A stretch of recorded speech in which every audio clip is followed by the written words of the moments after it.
We could also just force Xenubs to commentate again. He'll probably fall asleep in the middle of it, but at least he'll be there.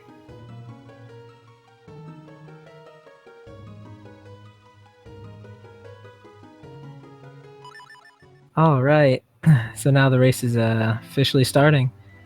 We've got the _Isuall over here, seed number 3, I believe, versus MopeyJoe, who is seed, I want to say, let me actually look real quick just to be completely sure or not.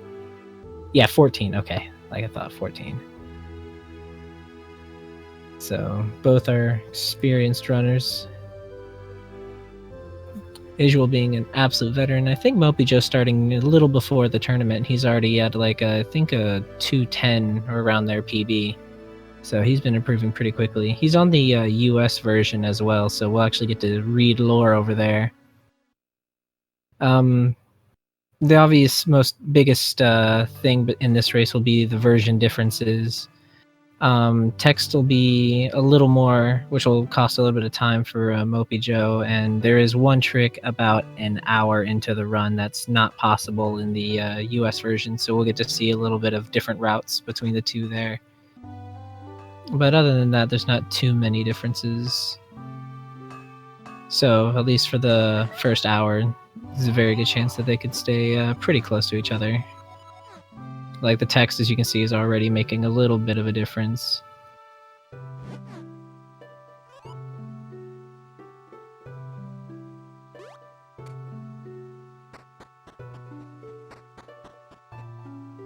So I hope you're not expecting me to commentate it.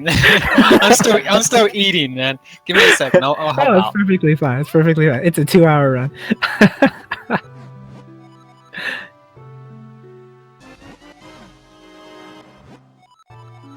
The average length of a run in this game overall is like 2 hours 10 minutes. That's the average overall. But Isuall should be 2 hours around there, and MopeyJoe will be under 210. I'm predicting. Like to commentate. Yeah, right? Isuall gets to the castle doors and soft locks and loses 4 minutes. Then it'll be complete. Then that advantage for version difference won't be there anymore.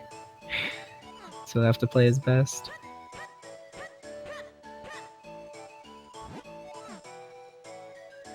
There's so many ways you could soft lock or even crash the game, but it's mostly when you're playing a little dangerously. Well, sadly, the best way to soft lock, crash the game, is the way that Mopey can't even do. Oh, that's true. Portal items. Oh, actually, I think one of the runners was showing off a little bit of the different things you can do with portal items. Like, I didn't know if you use like the running boots, you could actually move around and have the portal animation on you the whole time. I thought that was pretty cool. Alright, so you can see here that also, like, just the movement involved with the beginning of the game, with just frame perfect rolls, making sure that you're, moving properly. Alright, let's see if Isuall soft locks. Okay, he didn't. He stopped. Alright, so that's out of the way. MopeyJoe also walking at the end, so that's good.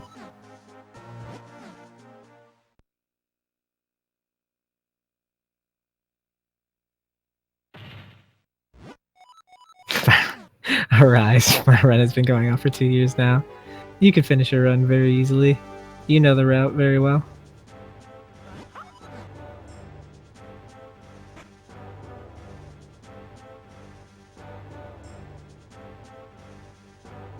Oh man, we get to actually read the text over on Mopey's side for this scene. That's pretty cool.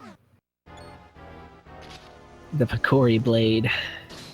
So if you can read that, that's impressive, because it disappears in, such a quick time. I get maybe half a word read. I'm like, okay, yeah, never mind. He was like, as the victor, he gets to approach the blade. You think we could actually think we could get a hold of Mopey and see if he go slow on the text so we can read it so everybody knows the story? It's like, hey, Speed Man, I'm trying to read. You think you could slow it down a little bit? Oh, and also I mentioned this last time I commentated, but somebody actually pointed out to me just that the king just goes flying horizontally for like seemingly no reason, just when the spirits come out of the chest, and it just makes me laugh seeing it when you actually actually watch it. So the maid didn't troll Isuall. Like, that maid just moves randomly. Like, you can see it's now in the way of Mopey, so he'll actually have to move down a little bit to get out of the way and run into the door. So it's kind of an inconvenience. Trust actually can't read. There's no need to. He's trying to go fast.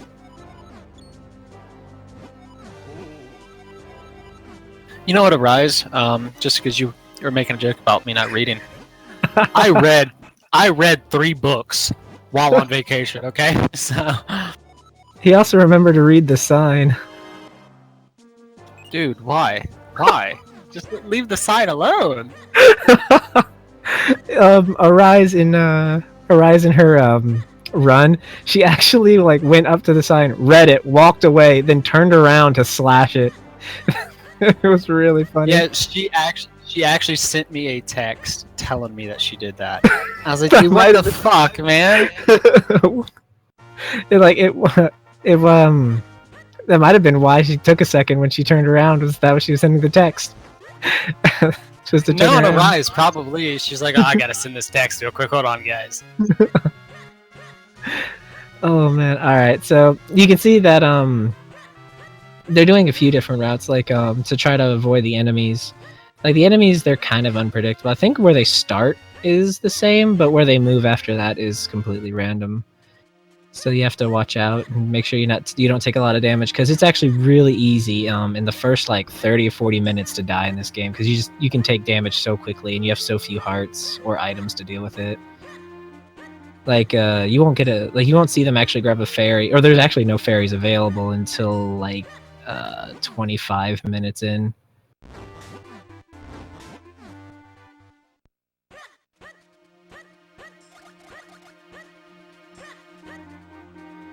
Sadly, there's not a whole lot to talk about when it comes to this game until, they get pretty much done with the second dungeon. Well, we can look at the arbitrary times. Let's see, 7:35 Eslo for Isuall. Like, actually, we found out that Toads actually has a lot of arbitrary times that he watches, like sub 3-minute shield and things like that.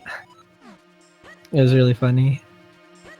But I mean, it's like those are the things you have to look out for when you're like, going for a really good time, is those things. It was 7:48 for MopeyJoe for Eslo. So there's like a good 10 seconds between them. And that's just from like movement adding up, text adding up. Actually, that looked like a lot more text than you would normally see for Eslo's text right there on Mopey's side. Yeah, Mount Krennel is just absolutely brutal. Zalo, that sound will forever be attached to me for life. Oh, Quo, I actually didn't know that. That's actually really, that's a fun fact. Trademark.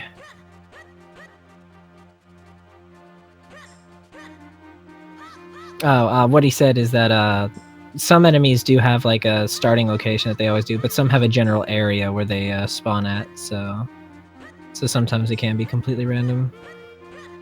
Mount Caramel.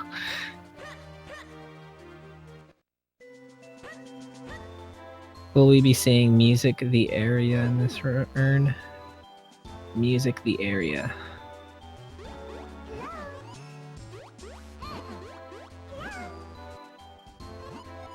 There's actually a fun fact bot? That's amazing! I didn't know that.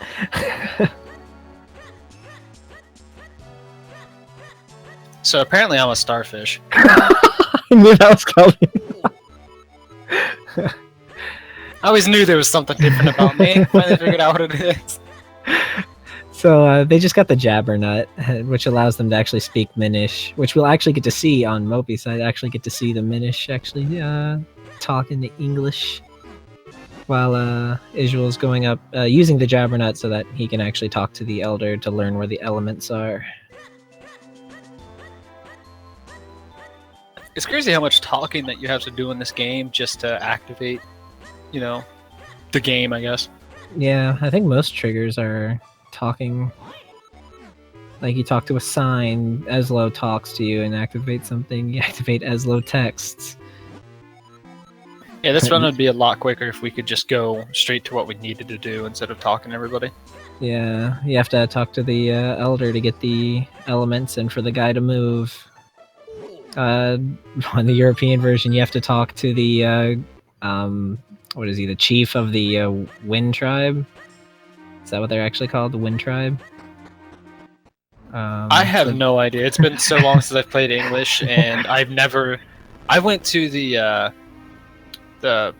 Cloud Tops once out of all the times I've played this game, and you're only in the Palace of Winds area. Like when you're ocarina glitching through it, you're only there for like such a short time. So I never even talked to anybody. So yeah, I have no idea what they're called. Yeah, the Wind Tribe. Okay, and once you talk to the elder, you have to. You'll be able to talk to the NPC that we ocarina glitch past and to move them, because you can't actually in the European version use the ocarina to like leave the entrance of the Palace of Winds. And if you ocarina glitch up there, you can't actually come back down, or you'll get blocked, and I think you actually have to reset the game. Alright, so in the Deepwood Shrine, you can, if you just watch carefully on both runners, you can just see the differences in like minor differences in their movement, which is basically all that Deepwood Shrine is. It's just a lot of movement, precision, watching out, not taking a lot of damage so that you don't have to like grab hearts, not running into Eslo texts. Like Isuall's getting pretty low on health, but he should be fine. You can find a lot of there are a few guaranteed hearts that you can get if you absolutely One of my them. favorite things to actually have happen in DWS is right down the room that Isuall was just in. You can actually manage to clear that room without killing the P-Hat or taking damage from it. It's pretty rare, but if you can do it, it does save like a little bit of time, because you don't, of course, don't have to sit there and slash at the P-Hat and everything. Oh, Mopey just got it. Nope, he decided to kill the P-Hat. I was so excited, and then he just like, no, F you. Yeah, I actually had one run where I was able to avoid the pesto. It was absolutely amazing.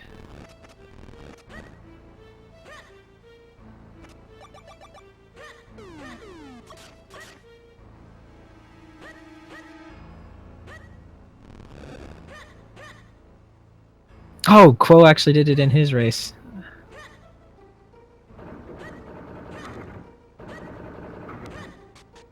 And this room that Isuall is in, it's very random. You can actually use the invincibility frames from your roll so that you can get through like the enemies without taking damage. Like you can see that Isuall did that to avoid most of the damage.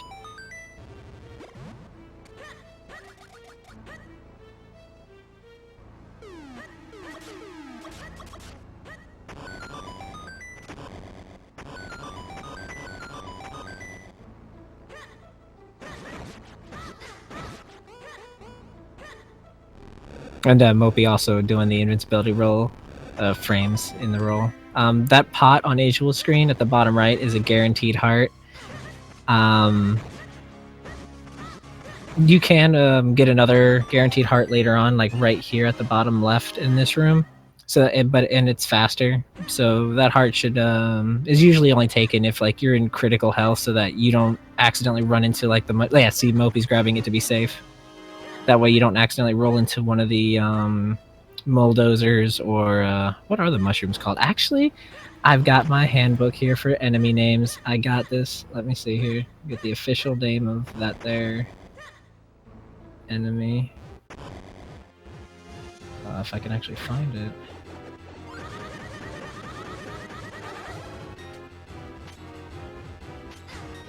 According to Puff Quo, stools. Okay. Yeah, puff stools. Rise Fair Moon. Ooh, that name is gross. Alright, so now they got the Gust Jar, and the Gust Jar will actually be used a lot in the run, because there's quite a number of these lily pads that you actually have to use the Gust Jar on. In the beginning ones, and some of the middle ones, they actually count the number of puffs that they do, so that they can minimize the amount of time they're spending doing it. But some of the enemies can just be absolutely awful, and just tear you up and push you off of bounds, so it can mess you up. So a lot of it is also reaction and RNG. 4. You use the Gust Jar a lot more than just 4 times. From spider webs to even on Mount Crenel. See, there's the arrows in this temple, the Temple of Droplets. Use it a lot more than 4 times. You might be talking about lily pads. I think you used the Gust Jar 4 times on lily pads. Oh, okay, that's okay. Here, book quest, Temple of Droplets, and I just remembered all 4 of them, but now I instantly forgot one. And the arrows. No, I said that you used the Gust Jar quite a number of times.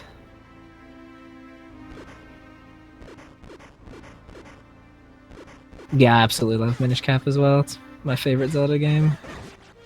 Currently my favorite speedrun. I think one of the coolest things about Minish Cap runs is just how accessible they are. Like, most of it's just movement, and there's a few advanced techniques in the later half of the run. Yeah, it's a great game to pick up. While I was speedrunning this game, I was always trying to get people to speedrun it, because it is a pretty easy game to pick up.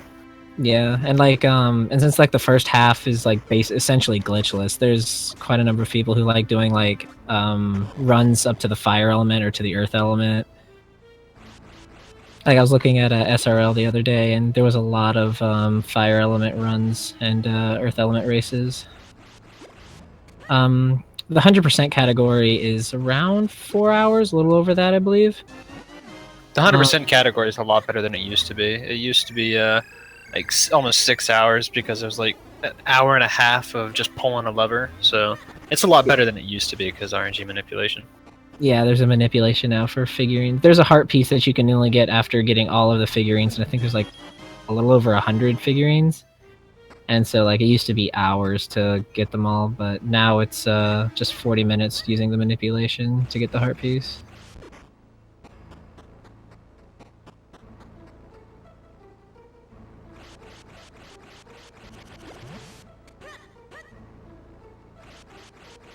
I know there is one active runner for it, Legrand who was commentating yesterday, and they actually did like 2 runs of it today. Okay, that's a little more than a little over 100.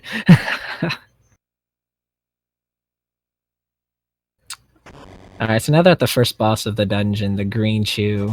The goal of it is literally just using the Gust Jar to make him lose his balance, and you want to get it in just 3 cycles. I believe he takes damage on only the first 4 swings, and then after that is just extra. He doesn't get up any faster or slower, so you just hope that he gets up after like as few amount of hits as possible. And Isuall doing pretty quick work, and Mopey's very close behind. It's not a bad time. Isuall got like 1808, 1809, something around that. Yeah, that's not bad at all. Also, the first direction that the Green Chew leans in is where he's going to fall. I do not believe it's possible for a 2-cycle. Unless, of course, you're not on that side. So like if he leans to the right, and then leans to the left. If you're standing on the left side, he'll lean to the right, then lean to the left again. Yeah.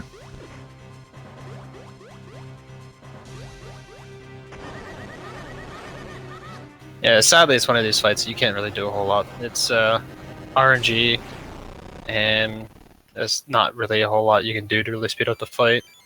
Yeah. Which is always nice for the very first fight of the game. Nothing you can really do to speed it up. Yeah, you can kind of lead him a little bit, like staying in the middle.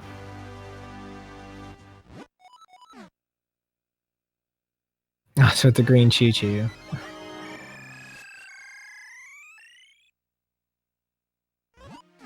Isuall got the bomb bag, which of course, you know, this is Zelda, so bombs get used a crazy amount. This game, I will never get over this, because this game is one of the more interesting games I've ever played when it comes to the bombs. Because the bombs actually have 3 different timers. If you just place the bomb and let it sit there, it's the longest. If you place the bomb and then pick it up within a frame, that actually lowers the amount of frames by like 30 or something like that.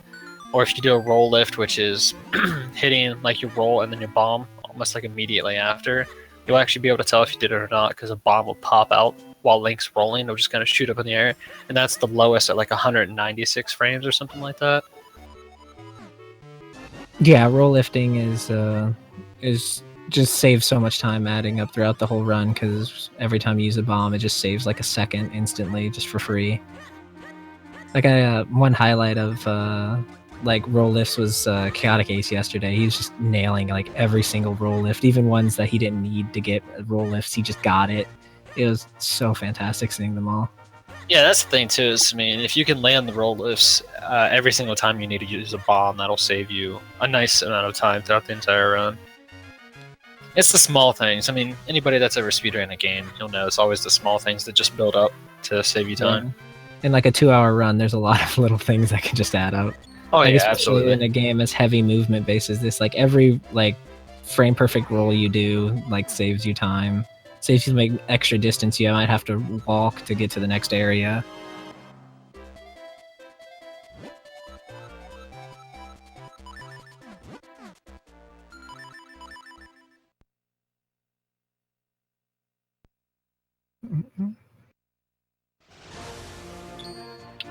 What Mopey just did is you can actually say you can save and quit to avoid fusing kinstones with that guy. I forgot what his name was. Hurdy-gurdy man. How do you... Hurdy-gurdy man, come on!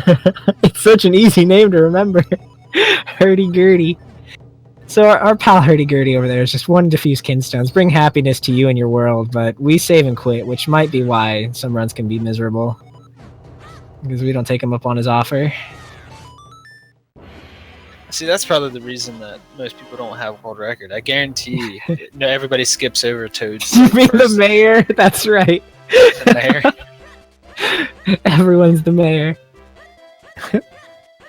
Oh man, Isuall, you've got Isuall. Oh, I'm Isuall, they're pretty much the same. Hurdy-gurdy, mayor.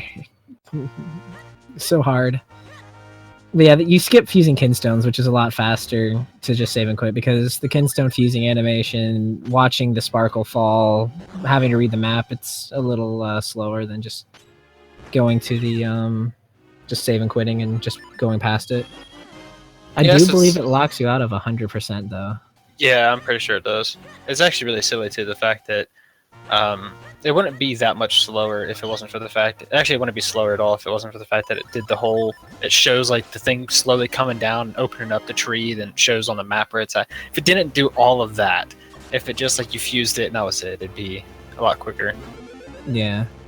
Isuall just picked up the mineral water in... I believe it's called mineral water in the US version and called like Mount Crennel spring water in Japan. Oh. That Tektite is just absolutely trolling Mopey over there. Poor Mopey, dude. I was sitting there watching that. I was like, oh no, twice that happened to him. That's not good. That was a pretty quick lift. Yeah, the mineral water is needed later on in the mountain, but sometimes some people will ooh, he tried to get a roll lift there. Some people will equip the mineral water right away when you get into the cavern, which is faster because it saves you a menu, but it's also dangerous, as you guys saw from my race with Xenops, where it's very possible you can accidentally pour it out. And then you'll have to travel all the way back to get more, because it's the only place that you can get any.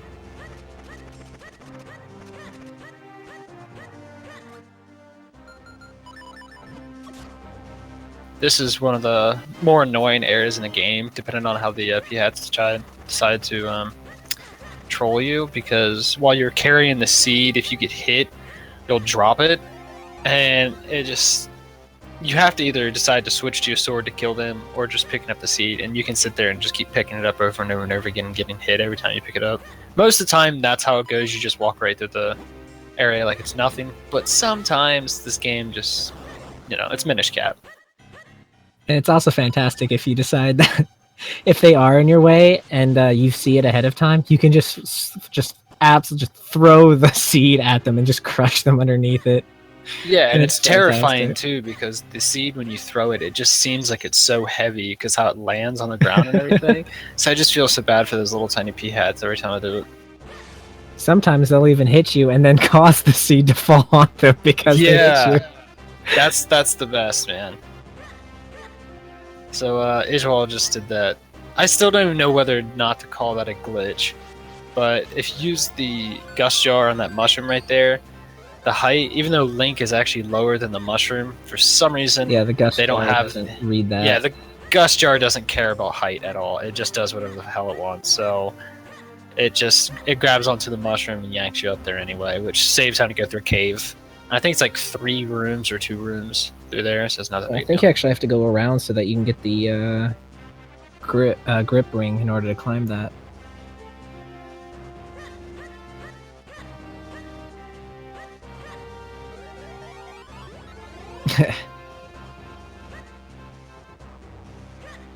So right there, Isuall just rolled past that little crevice there that the Tektite was standing in. There's actually a fairy fountain there that you can use to heal your health if you're feeling nervous, because these rocks, they're completely random and they deal out an entire half heart of damage. And it's a really scary part because you can see Isuall took like what 3 hits there and lost a heart and a half, so now he's only at a heart and a quarter. So in like a no reset run, it's a pretty big decision whether or not you skip the fairy for safety or not.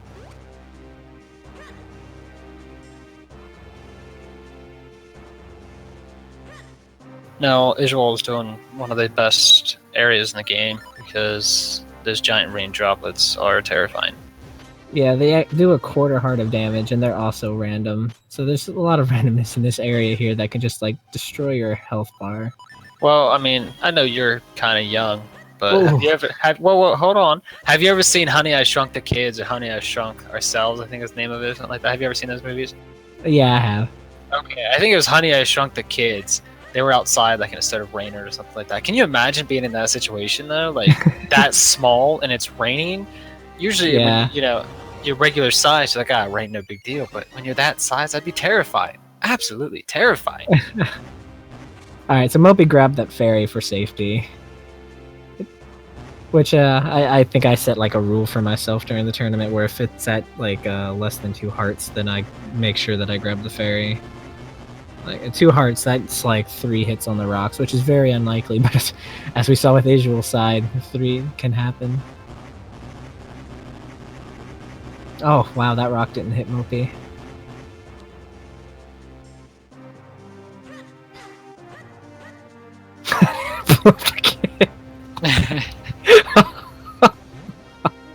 Why did they never expand into that? That would have been so much better of a movie.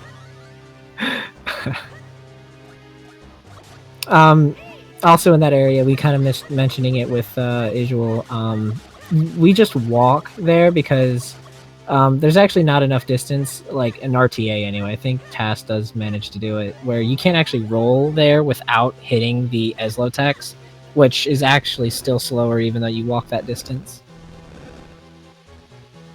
You want to avoid rolling into Eslotex because it causes the game to like take a little longer for Eslo to actually start talking than it would normally take. In the where the raindrops happen, Quo, where you walk forward. So in this part of Mount Crennel, there's a lot of rock puzzles that you have to get through. Which sadly, they're not even that puzzling. They're the most straightforward puzzles I've ever seen. Yeah, in the first 30 minutes of the game. There's some like there's one specific pushing block puzzle that I remember in the Zelda series. It's in the Twilight Princess, in one of the caverns that just the ice puzzle there just takes so long. It took me so long to figure out. I mean, I think the hardest puzzle in the game is probably the one that Mopey just did, simply because there's so many blocks, you don't know which way they go. So the first time you do it, you're just kind of pushing stuff around. Oh yeah, you know, seeing I do what's remember what. struggling that.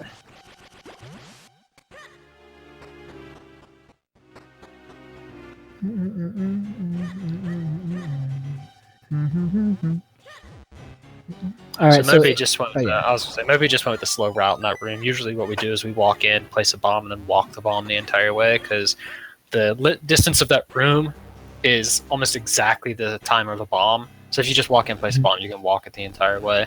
You can be a little safer and roll down one and then do it, and you'll have a little bit more leeway. Whoa, whoa, whoa, whoa! We're speedrunning this game, right? Safer. I still do the roll. I've messed up that bomb so often that I roll down. It wastes like a second, but I always took just a step down real quick, just because it gave me I guess I could start doing that. A little bit more time, and I don't know. Always felt safer for me just to take that one little tiny step for some reason. One little step, bro. We're speed running here. What are you doing? Yeah, I know, right? That's why I don't speedrun this game anymore, because that one step, that's what was holding me back from getting world record all this time. So it just haunted me anytime I look at the cartridge. I just remember. Yeah, you know what I mean. So it's the fact that I know I'd have a world record in both any percent and 100% if it wasn't for that tiny step, but I can't bring myself not to do it. No, Rise. I was just messing around.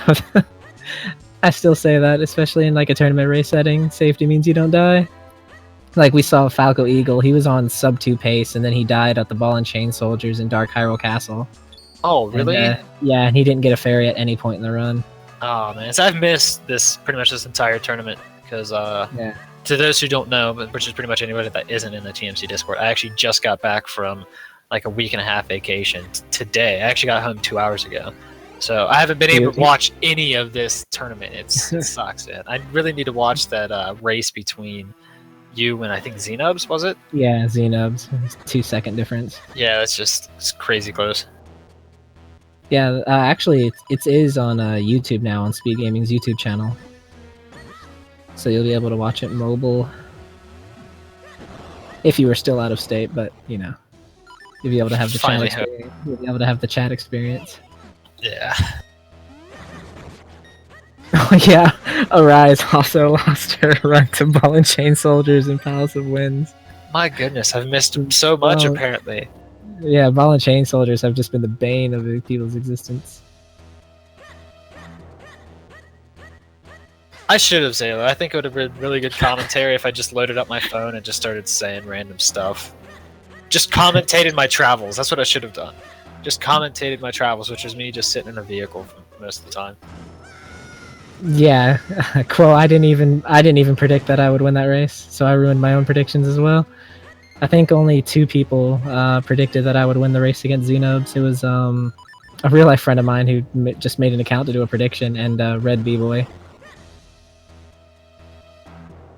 In this room that Mopey's in, it's quite a bit of randomness on how the Helmosaurus treat you. You can potentially get all 3 of their masks off in one go, and then launch one of them into another. But sometimes they don't behave, and it takes a bit of like finesse to get them all together. That pot that Isuall is lifting up as well, that's a guaranteed bomb drop. So you're able to grab 5 on the way, like on when you go through there the first time, and then 5 back, and you'll make sure that you have full bombs, which will be needed later. Yeah, I mean, considering the fact this is a speed run, we have a very tight amount for the for all of our consumables, except for like arrows. Arrows, they used Mazal and Vadi too. And Vadi, I think that's it. I think that's like the only time we use arrows. They're so useless in this game. Until you really need them in Vadi 2, and then you can't get any. Yeah, of course. Then, you're just sitting there, tears in your eyes. Okay, it looks like Isuall's going to get the quick fight. That was a really good fight. I forgot who came up with that strat, but I guess it's not really important. It doesn't matter. It's a bad strat anyway. So we don't need to give the person that came up with that strat credit anyway. Good old Atros 5. What is the story behind the 5? Are you just the 5th one to use the name Atros, and like 1 through 4 was taken? No, here's what's crazy. Okay, my name, I came up with my name because back when I used to play Halo 2 a lot, and everybody was doing names like Is Sick, Is Amazing, stuff like that. So I wanted something different, but I didn't have like a name to do Is Bad or anything. So I just looked up, I just started typing in random words in Spanish, and I typed in atrocious, and atrocious came up. I was like, okay, I like that. You'd think nobody'd be using the name atrocious in Spanish, atros. No, there's people using that name left, right, and center. So five's been my favorite number, so I just threw the 5 behind it. That's the same story with my number. 22 is my favorite number, and I was like, I can't believe Infinity and Blue. Well, I know Infinity would be taken, but Blue Infinity as well is also taken. So I was like, all right, guess we'll just add 22. Makes you feel really unique, doesn't it? Yeah. All right.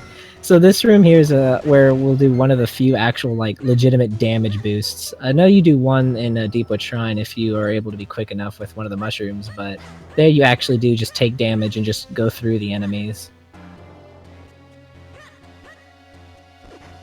Oh, Mopey's doing the setup where he uses the Gust Jar to make sure that he's in the perfect position, but he stepped forward a little bit before going there, but he was able to recover. Whoa! One of them got away.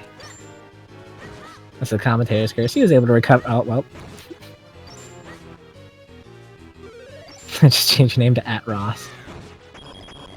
Alright, so he used the spin attack and was able to deal with the Spiky Chew pretty well. So now they have the Cane of Pachi, Pacey, Pacey. Wow, keep going. I want to see how many more you can name. I don't know how you actually pronounce it. Pasai. I'm pretty sure like Poseidon's cane or something. I'm pretty sure it's Patchy. I think. I've looked it up multiple times before. Before I did the AGDQ run, because I didn't want to sound like an idiot saying everything wrong. But it's been so long, so I'm probably wrong. Don't listen to me. I'm sorry, Arise. I don't mean for my commentary to be so awful.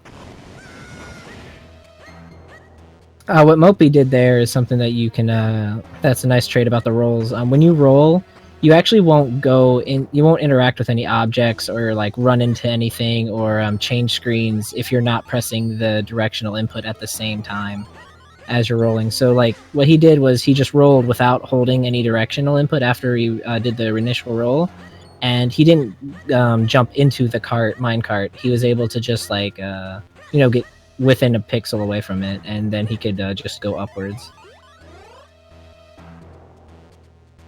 Does anybody else feel like Isuall's cheating? Every single time I see his stream stop, I was like, yeah, he's definitely cheating. I can't trust this guy. Gonna have to proof call him on his run. I probably will, man. Mopey, I mean, he's over here doing a good run.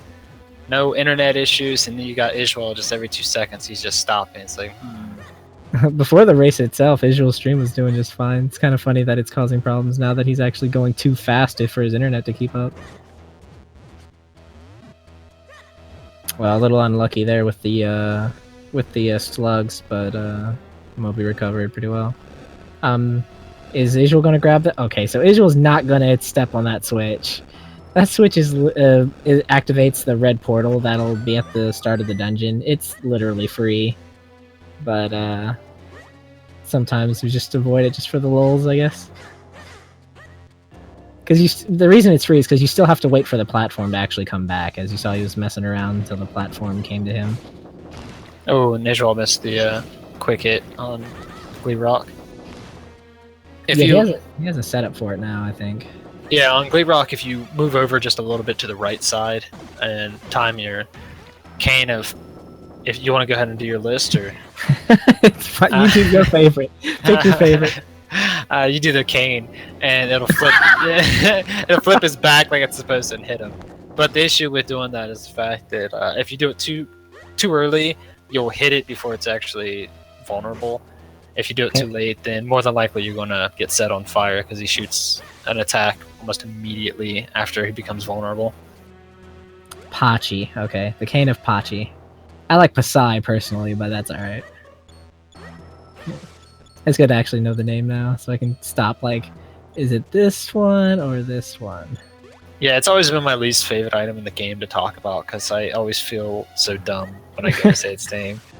Why can't we... See, this is something I complain about when people join my channel and say hi to me, and they have weird names, and I try to say it. Why can't everything just have a nice, easy name? Because I'm not smart. I need these plain, obvious names to pronounce. Yeah, like Atros or Atros. Like Sloppy Joe, for example. That's a great name. I can pronounce that. That's a great name. It's called Swirl Rod in German. That's kind of cool. That's kind of cool. Just easy name. Like you said, easy name. You can't mistake that. You can't go like Swirl or Soiree. All right, so Isuall actually had a really good boss fight. And he got a 39-26 fire element. So he got a sub 40, which is a good time. And Mopey is now entering. Oh, I thought Isuall was about to leave without the heart container. Well, I mean, it's not like he can't. Yeah. But it's... You take so much damage that it's not... for the time that you would save, it's not really worth it. Yeah, I mean, I know the Taz, they obviously don't get it because it's a Taz, but I don't know if it's actually... somebody's actually timed it before, but it doesn't save a whole lot of time to skip the heart containers. And just considering the fact that after a while you'll get enemies that just deal so much damage, and you'll just have, just taking damage overall throughout the dungeon. It's just really not worth passing them up. Yeah, like the one that saves, I think, the most time is the Deepwood Shrine one, because you actually do have to sit there and wait for it to like finish spawning. But you saw just how much damage you take in Mount Crenel and like the Cave of Flames. It's not worth skipping. Like the only one that's like, I think Quo and Toadswoot have skipped before is the one in the Palace of Winds, like the last temple, and that's only if they're at full health already. Otherwise, we grab every cart container that we find. Yeah, I think the best two to skip are Deepwood Shrine and Temple of Droplets, because Temple of Droplets does the exact same as Deepwood Shrine. Yeah, and it makes you walk away from the portal. Yeah. But you just take so much damage in Palace of Winds as well that skipping the one in Temple of Droplets. Oh, it's never really going to be worth it, RTA, to skip the heart containers, because they don't really cost you a whole lot of time to get. So, I mean, unless you get to a point where you're taking so little damage, where you're comfortable not picking up these heart containers to save a few seconds throughout the entire run. Like, for example, I believe the task does pick up 1 or 2 heart containers, just because you can save so much time, and like you can take more damage, which helps save time. Alright, so MopeyJoe had a 4130 X fire element, so he's about like 2 minutes difference. So it's not too much. Like that could be solved by just good old Big Octo in like Temple of Droplets.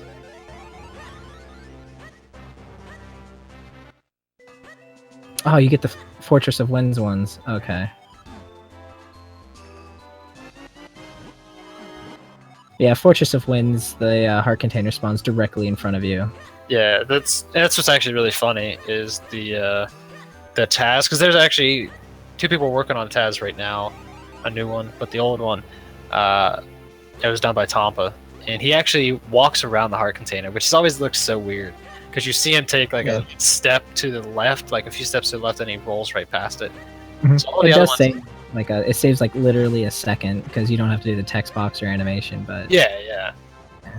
But that one's just the weirdest one to skip out of all of them. Yeah, because you just like, you want to grab it, and you're just like, why? Yeah, you really had to go out of your way to avoid that one. Alright, so now we have the... it's not the white sword, because that's the one you get after the Picori Blade's fixed. Oh, don't ask me. I can never remember what they're called. I'm gonna call it the Crimson Sword.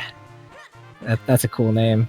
So the CS over here, it allows you to create a copy of yourself, and we'll be using that to gain access to inaccessible areas earlier. But first, there's a forced encounter. There's a few different strats that you can do in this forced encounter that Isuall's about to do. The fastest one is not really RTA viable. It involves using the spin attack with precise timing. The next fastest one is going north to draw them in, but it's also a little bit inconsistent, while the third, I believe it's the third quickest, but it's the most consistent, is just, moving down like Isuall did and just swinging your sword north. Well, the biggest thing is, too, with all those, there's not really a huge time difference. We used to do the spin attack one, and then MB came up with the walking down and just attacking up. And I actually timed it out of curiosity to see like how much faster the spin attack one was, and it's so minuscule, and it's just not really worth it considering the fact that spin attack is just so hard to do. Yeah. All right, so now Mopey's fusing the two elements. The part that we're at now, though, is other than the beginning of the game where the most cutscenes happen. Like, it's like two decent-sized cutscenes, one after the other. Like, you saw the history of how Isuall got turned into the hat, and then, actually, I think that's the next one. No, yeah, it was that one. And the next one, you, see Vadi, go up to the king. Oh, it's literally still called White Sword, just with extra elements? Okay, so I knew what I was talking about. Alright, cool.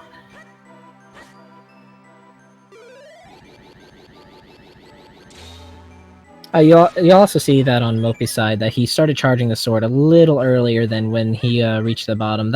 So that you save time, but you'll save a bit of time because you'll have already started the charge, and it'll be done by the time you get there, as opposed to getting there and then waiting for the charge. So you'll see quite a bit of that kind of thing with any time that we do need to make fusions.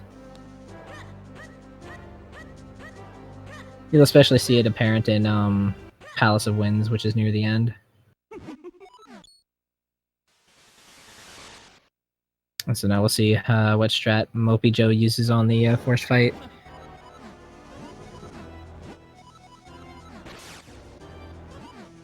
Oh, Atraz, do you want to talk about what Isuall just did? No. Oh, okay. Oh, you see MopeyJoe going for the other strategy, the second fastest, and he got hit a few times there. It's a bit of a difficult strat, but once you get it down, it's time save that you again, it adds up. So what oh yeah, go on. I said I don't understand. I destroyed the sign one time. Why? So what Isuall did is he ran over and read that sign. If you on the English version, you might be able to tell MopeyJoe. You might be able to catch a slight glimpse of it, but like I think the very last text box that it shows actually says "Don't forget your Pegasus boots" or something along those lines. And just because it says Pegasus boots, that activates the Pegasus boots book quest. What you're supposed to do is you're actually supposed to go up into the marsh, and then like start walking towards the marsh, and then Isuall will stop you and tell you, "Hey, you need Pegasus boots," and that'll activate it.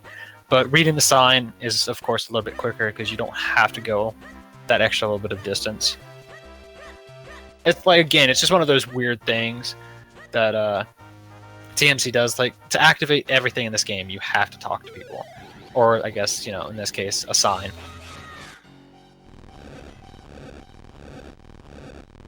Oh, okay, I was going to say, did Isuall just do a roll lift? But it wasn't.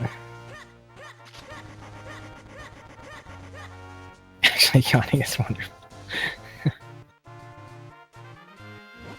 Alright, so now MopeyJoe's heading over to the cutscene.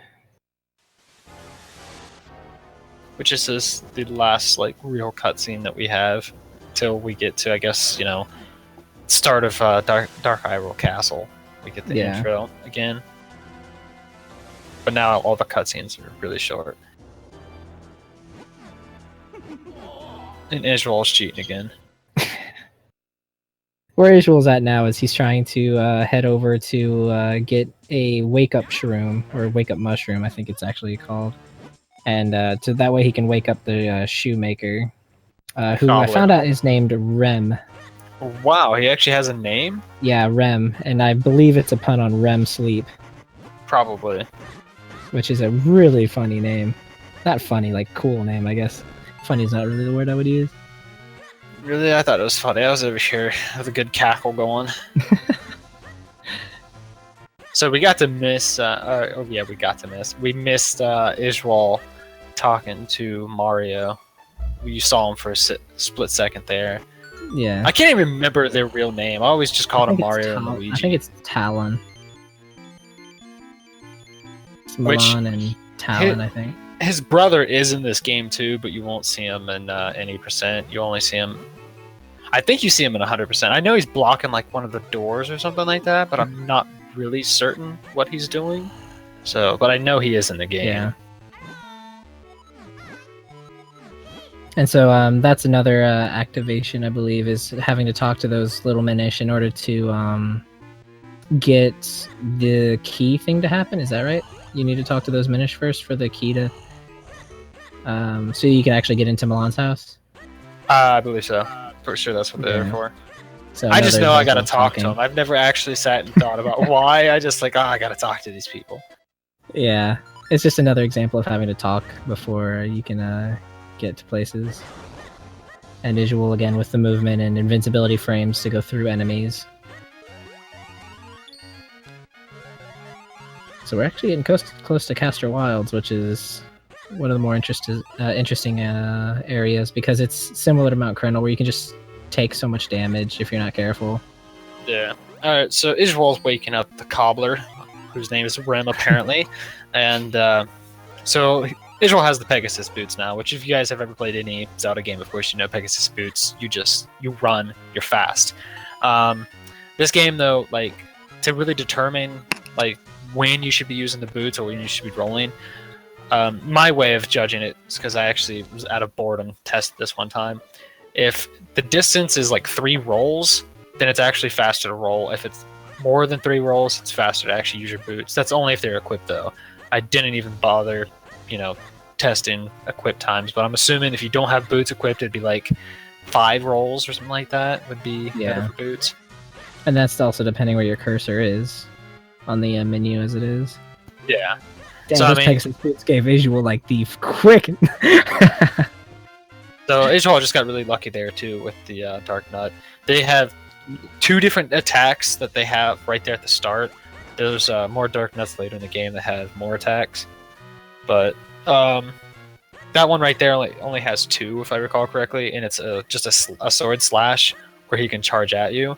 You want him to charge at you so you can just bounce off the wall and go over top of him, then you get a free kill. Because every time you hit him, you stun lock him up against the wall, and you just sit there and keep hitting him. Yeah, there's a few Dark Nuts that you'll have to do that with. Eventually, when you get a different item, the fights will become a little quicker, and you can have a more unique action. I don't know how we're gonna do with it's like I get spoiling later in the run. Oh wow, Isuall had a pretty good luck with that Bulldozer fight. They all kind of stayed together and even came back in, but that last one kind of got away.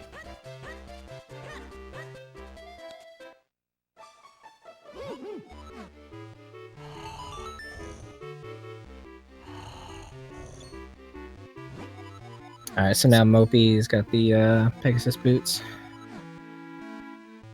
And Isuall bonked, so he's out of the running for winning this race now. Pretty sure once you bonk, you have to turn your console off. Soft lock. It's like, no, he bonked after Ocarina glitch.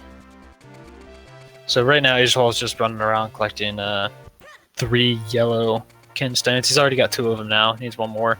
There's 3 statues at the end of this section.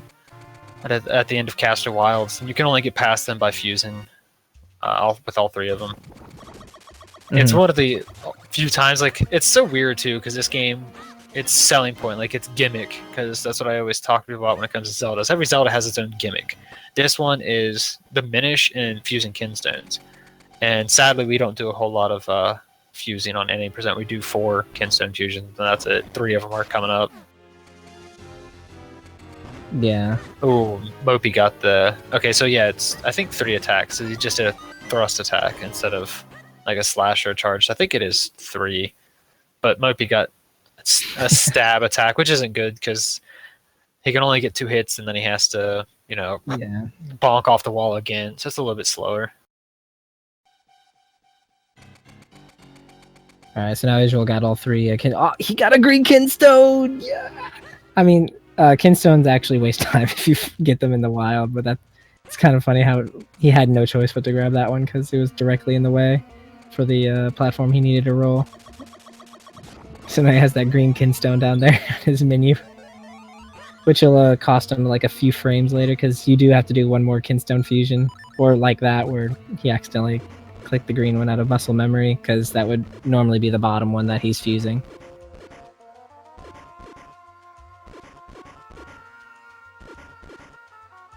All right, on Mopey's screen, he was doing with the lily pad is a unique little trait where if you're going in one direction at I guess the max speed that it can be, and then you puff in another cardinal direction, obviously not the opposite when you're going. When you're going diagonal, it actually speeds up your lily pad slightly. So you can do that a few times in the run. Like you'll use it in the book quest, and you'll use it there where Mopey was. Because it'll also let you get past the little flower buds that are in the way. In this random spot of Isuall, I still don't understand this section. You like this entire game, you can just pretty much run through enemies, and then you just get this one section with 3 Tektites. It's like, no, you gotta kill those. This long, drawn-out battle of 3 Tektites. That is true. There's not a lot of force fights that are in the route, and that's one of the, like, I think like 2 or 3.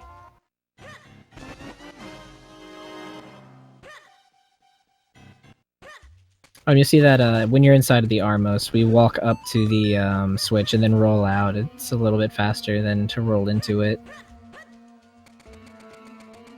Oh, that Tektite's in bad position, yeah.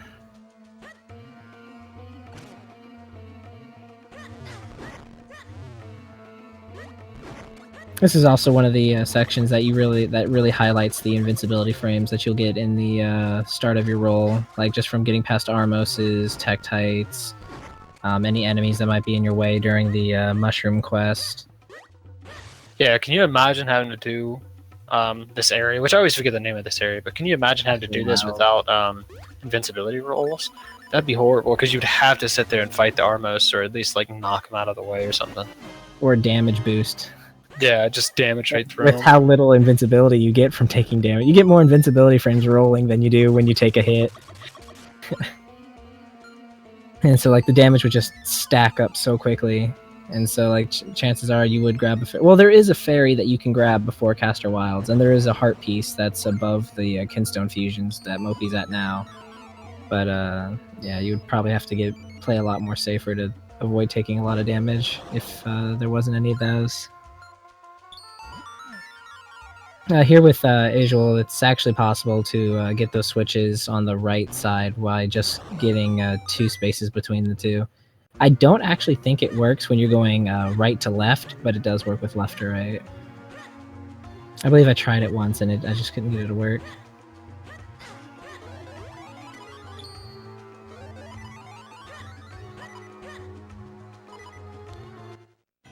Yo, you see them both at the same time inside of Armos? That was kind of cool.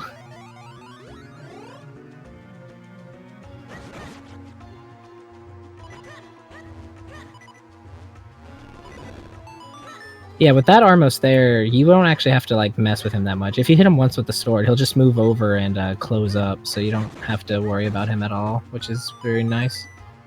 Yeah, but I mean, let's be serious. If you're not killing him, you're doing something wrong. I'm pretty sure that's the whole purpose of this game, is to kill every enemy that you come across. Yeah. Where's that Kinstone? Because they drop Kinstones very often. Yeah, I mean, it wouldn't be too bad if they actually dropped the Kinstone that we need, because it'd save, I mean, a little bit of time. Yeah. But more than likely, it's not going to happen. And even then, you would probably have to check it, because there's 3 different ones it could be. Yeah, and that's the worst thing, is whenever you do get a random red Kinstone, you're like, I want to check, but... The bad thing is, it's actually not even really worth checking, because the amount of time like it'd take you to check that, you pretty much could have just grabbed the Kinstone you know for certain is the red one. So it's either you gamble and don't check it and hope that it's just, you know, the right one, or you just don't check it and you grab the red Kinstone anyway. Oh, that's a cool little menu that Isuall did, where he got the charge, and so he went to the wall, then menued in the bombs.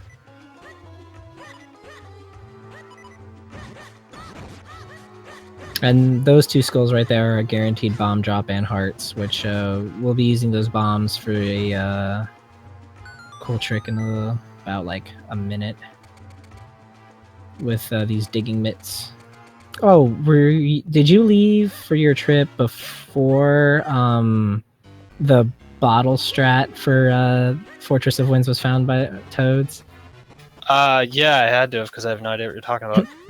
Okay, so basically, if you pour out the water right as you interact with something like a chest or I think a sign also works, Link actually can't be hurt by enemies. And so during the menu, when you're saving and quitting, he'll equip the bottle and the digging mitts. And when you get to that chest there, you'll use the bottle, and like as soon as you use the bottle, open up the chest, and it won't pour out the contents, but you're still in that, you know, animation, like, you know, form, I guess is the word. state, and so you can actually just walk through that anti-fairy, or I think he's called Spark. Alright, yeah, I know what you're talking about, because I was there when I was here when it got discovered that you could do that, but I didn't know he had actually did something with it. And Isuall just got it really, really quick. Fortress of Windskip. Yeah, and it saves like 0.3 seconds because you don't get the you don't get damage, but you could also skip a few hearts that like you might not grab the skull hearts, which Toads will skip sometimes, and that way it saves a little bit more than 0.3 seconds. But that's just a cool little strat that was found like a week or two ago. Alright, so here's where MopeyJoe and Isuall will separate. Like you'll see MopeyJoe is going to the far left room. That's because he's on the US version, so he has to do a completely different route because he can't do that portal items glitch, which Isuall did. And I forgot that they were on different versions, or I would have like stopped the bottle thing and explained what happened because it was so quick. But in the Japanese and European versions, you can actually use items as you're getting onto a Minish portal, and it lets you when you get onto it, it actually uses the item once more. So you can like use the digging mitts, clank on the portal, and then when you get onto it, you'll be in the middle of the animation, and then it'll use it again, so it'll push you back, because you're clanking again off of the portal and put you in a better position where you can use bombs to blast you onto the roof. Yeah. I think that was an okay explanation. Well, and it was made so much better by the yeah. If it wasn't for that, it would have been a really bad explanation. It uses subpixels. Oh man. On the boss that Isuall's at, he whenever he takes out both hands and goes inside of the head, there's one pillar that's different from the rest, and you have to destroy it, and it's random which one it is, but it'll never be the same one twice in a row. So it gives you a little bit of like an idea where you can try out, like if it's on the right side, you might try the left side when your next time you go in, to kind of raise your chances on knowing where it'll be. So, I mean, this isn't too important because most people don't really do the US version, but the room Mopey just did is a little tiny time saver that you can do in that room compared to like how it's supposed to be done casually. If how you're supposed to do it is push the bottom block to the left so you have enough room for you and your clone to walk underneath the block that you just pushed to the right. But your clone doesn't instantly disappear if it's like inside of an object. It has a little bit of time before it actually pops and disappears. So you can just you can actually just walk right through the block. It's really dumb that they didn't realize that and do something with that puzzle. But yeah, you can just ignore the pushable block on the bottom. Another little tiny time save that you can do in the room that Mopey was just in, where he was using the bow and arrow. You can actually use the boots to cancel the second half of the bow animation. Like, when he shoots, Link sits there a second, and then he'll reset back to his normal state where you can move again. But you can actually use the Pegasus boots as soon as the arrow is released, and you can cancel all of that and immediately start moving. It's just a tiny... Oh, and also another version difference. Those skulls that are right there in Mopey's screen are not there in the Japanese version. Yeah, there's a few subtle differences between the versions. For example, like you said, there's skulls. And coming up here soon, Isuall actually is getting ready to do it. He's getting ready to jump down. Right here on the right, that cave, there's a sign there on the English version, but there isn't one on the Japanese version. I don't know if there is one on the English version or not. The EU version. Mm-hmm. Yeah, there's some weird, subtle differences. It actually really makes you question why they did that. Enemies, like, for example, the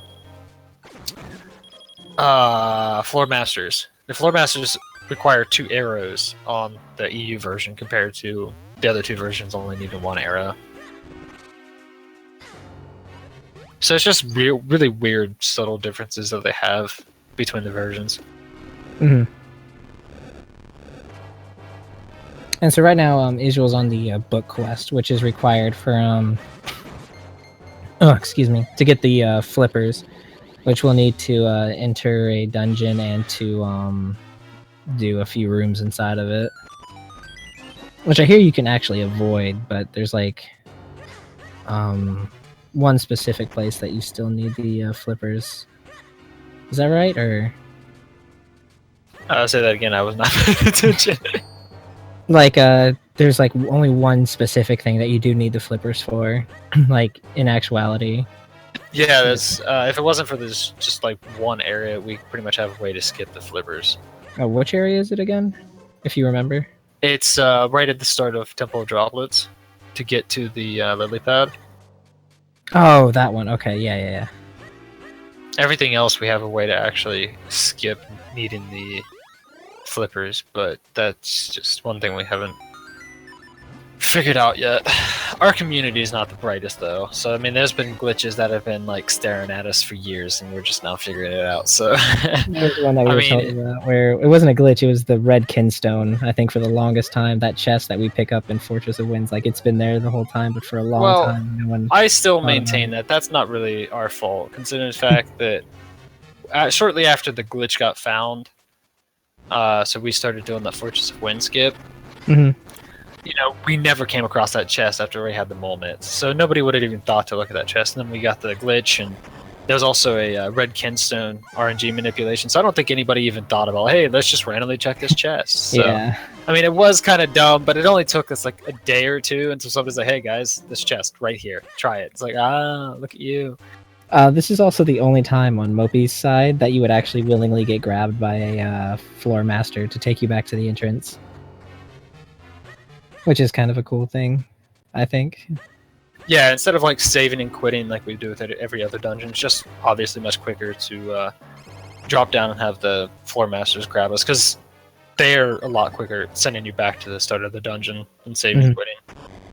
And like now that he's at the boss, you can see just how much time how much of the dungeon is skipped using portal items that Isuall is able to do. Like you just skip such a long chunk of the dungeon. I think it's like 3 minutes worth.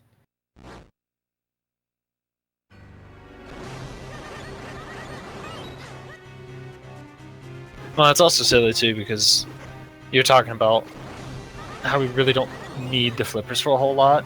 Same thing with the power bracelets. We need the power bracelets 2 times in the entire game, and one of them is actually to get the flippers. It's once during the book quest, which is to actually get the flippers and get into Temple Droplets and all that.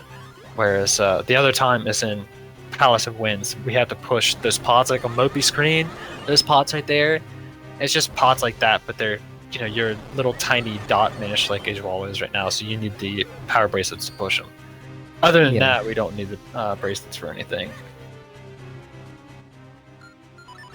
Yeah, that's one thing I really dislike about this game, is there's items that you pick up and you have very little use for these items.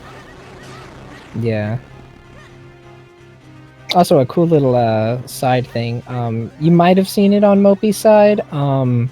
When Link clanks with like a wall with his sword, he actually gets. I don't know if it's exclusive for this one or like if you can do it in other places, but you actually get invincibility for him. So like you might have noticed that while he was like swinging his sword, destroying one of the hands, that the other hand that was coming down to crush him just went through him and he took no damage at all.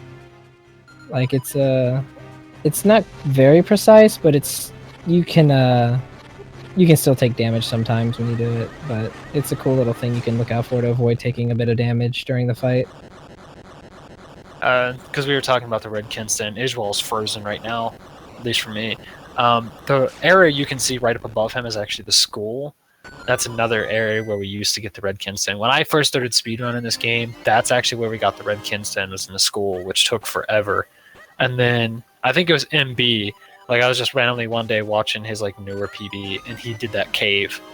So, I mean, the red Kinstone has changed so many times, because it used to be the school, then it went to the cave, then there's an RNG manipulation that lasted for, like, a couple days, and then the chest that we currently use. I mean, of course, you can still always get a random drop for it, but it's incredibly unlikely, and like we were saying earlier, even if you get it, you have to check your Kinstone bag to make sure it's the right one, because there's 3 different kinds for each color. Actually, I found this out when we were doing like Franker Phase Z emotes for like Minish Cap because of Rubython. I was looking into like the Kinstone sprites, and there's only 2 kinds of blue Kinstones that at least I could find. And Really? I was surprised to find that out. There's only 2 types of blue. Yeah, see, like I said before, I'd never done this game 100%. I've never even attempted I to do this game I found it out just then too. I thought it was 3 for each, but I found it out. Just, I always thought it was 3 for each as well. That's kind of crazy that there's. You can see Mopey and Isuall high-fiving each other as they walk by each other. And speaking of, because we've been talking a lot about how you got to talk to people to activate stuff. Mopey right there, he just had to talk to that little Minish to activate start the book quest and all that. I'm pretty sure that's what that's for. I'm pretty sure that like starts the book quest crap that you got to do. There's a lot of just randomly talking to people, and I never really learned what everything's for. And since Mopey didn't do the Fortress of Wind skip, he actually has to go into the cave to get the red Kinstone. So this is the old strategy. Whoops.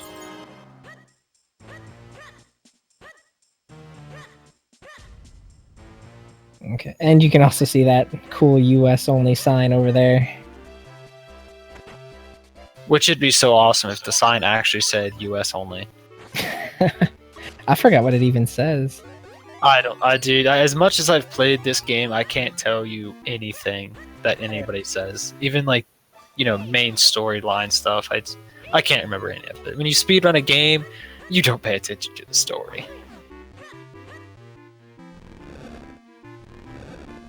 So we get the first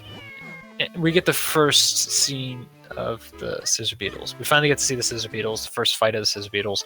We have to fight them twice, if I recall correctly, and they're horrible. They are just a dumb enemy because you can't hit them while they have their pincers attached to them unless you can get around them, but they sit there and keep turning to look at you.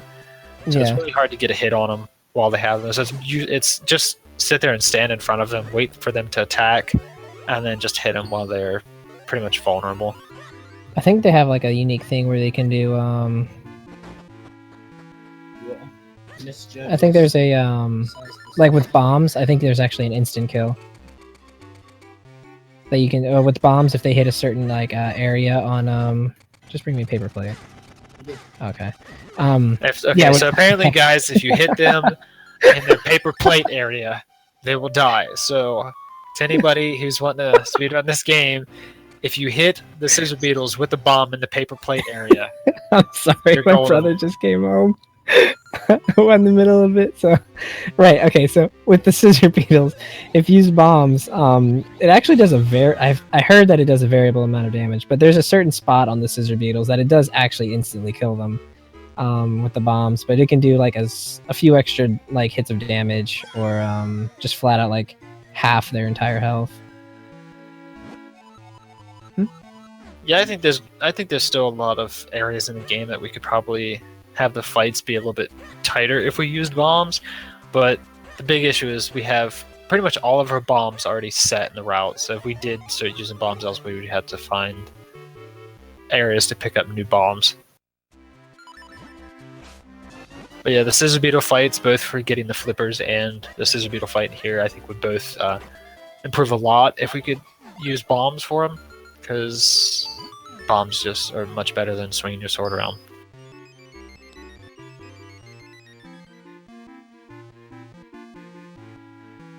Alright, so the Kinstone fusion that Mopey just did, it spawns a portal to go to actually I think the Wind Tribe's chief's house. We spawn that there so that we can do a really cool skip later that'll save a lot of time and allow us to skip quite a bit of like what we would normally have to do. Like we would have to go through like 2 full areas, a mini dungeon, which has a really cool soundtrack, but we won't get to hear it in any %. So did you just see Isuall messing up there? This room. When you enter this area, you want to run up towards that like rolling spike thing, because then you can just roll right through it. While you're running, when you get hit, the game just ignores moving you around. You'll still take damage, but you won't actually get pushed or anything. So you'll just run right through enemies. He didn't do that, so he tried to roll into it. So he got hit, went into the water, got hit. Then he like walked into. So he ended up getting hit like 3 or 4 times with that rolling bar, and it also cost him a nice chunk of time. He got the mushroom, and Isuall had to get the mushroom just because. So basically, with the reason that's so cool is when the lily pad's falling down, Link just hovers there for a bit and just sits there while the lily pad is falling. But if you do the mushroom, you'll fall down at the same time as the lily pad, so you save a bit of time. You save a few seconds. But it also looks really cool.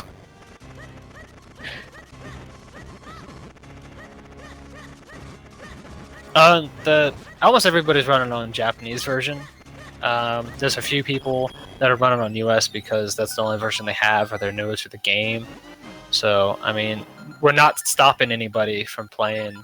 Yeah, Mopey was very adamant about using the US version. Like we've brought it up a few times, but he's very adamant about using the US version. He's aiming for getting, I think, sub 205 on US, and then he's going to switch to JP. He actually does have a cart. Oh, does he? Yeah. So, but he says he's waiting till he gets sub 205 before switching. So, but he is on a pretty good pace, and I think someone in chat said that he's ahead of PB already. And we just had the Isuall say bleh in chat. I'm afraid of what this means since he's in the scissor beetle fight. Yeah, I know, right? Oh, okay. At least he's out of the scissor beetle fight. I'm assuming he said that during the save and quit. Yeah. Well, no, wait, isn't it? It'd be synced up, right? Wouldn't be a delay. Oh, he's talking about his no, net. Okay, I think he's talking about his yeah. net. Okay. He's like, I think it's fixed. Okay.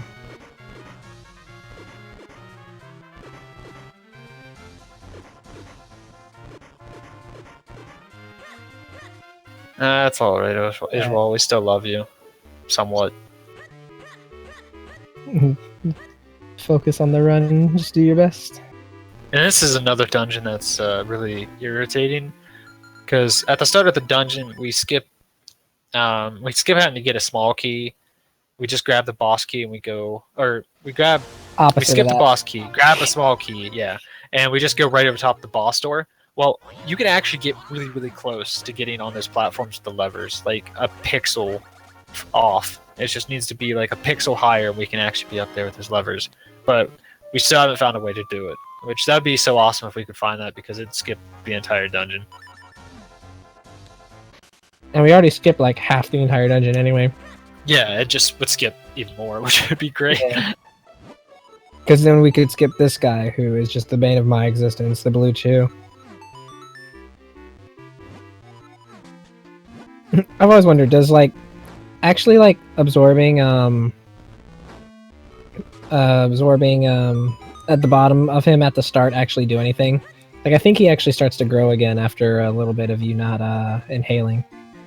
I don't know. I'm pretty sure it does, though. I'm pretty sure, you're supposed to suck away so much of it, and that actually does count. I've never actually paid enough attention or tested to see if it does anything or not. I imagine it would, though, because it'd be weird if you can actually then start sucking him up and then he just starts growing back, because why not? And this is the same as the boss in Darkwood Shrine DWS, the very first dungeon. The only difference is he's got lightning around him, so you just have to wait until the lightning's gone before you can actually suck him up.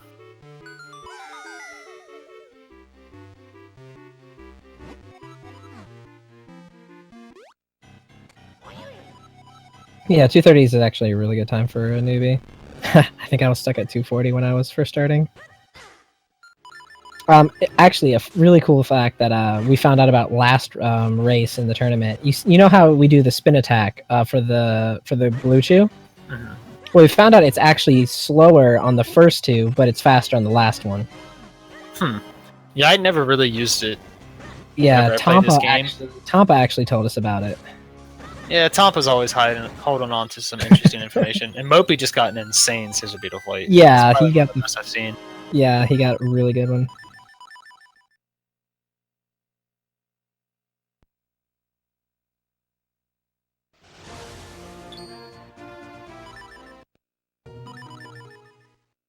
All right, so here we're going to see Isuall use the Ocarina glitch to go straight to the last lever. The only reason we didn't do it immediately was so that we could actually get the lantern.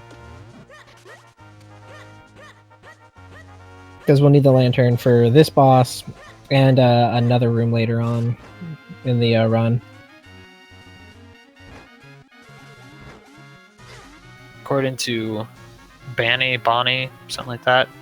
I'm horrible at guessing how people's names are supposed to be pronounced, but he says that Mopey's 113 ahead of PB right now, which is awesome. Yeah, Mopey's doing really well in this run, actually. I'm afraid that Isuall... Okay, yeah, I was afraid Isuall was going to take damage there. There are guaranteed hearts that you can get in this room. They're in both top left and top right of the room in the pots there. So usually you grab a few hearts because the boss coming up has one phase that's entirely random, and if you get unlucky, he does like a guaranteed like half heart, full heart of damage. So I do like though that a lot of people in this tournament, like during their races, have had like the run of their lives. Like Falco was on sub 2 pace in his run, his tournament run. We have Mopey with 5 straight golds. Me getting the 201. It just warms the heart. I love that subtle name drop. Good job. Me getting a 201. Hey, I mentioned Falco's sub 2 pace. No, actually, dude, I'm really impressed by how well you've been doing this tournament so far. Your PB. What was your PB when we first started this tournament? 207. Yes, I knew it was close to I thought it was closer to 210 than that, but I knew that you've been doing really, really well during this tournament so far. So I appreciate that. Well, the main reason why though is because me and Toads commentated your first race. So. Your commentary just kills me every time I see it.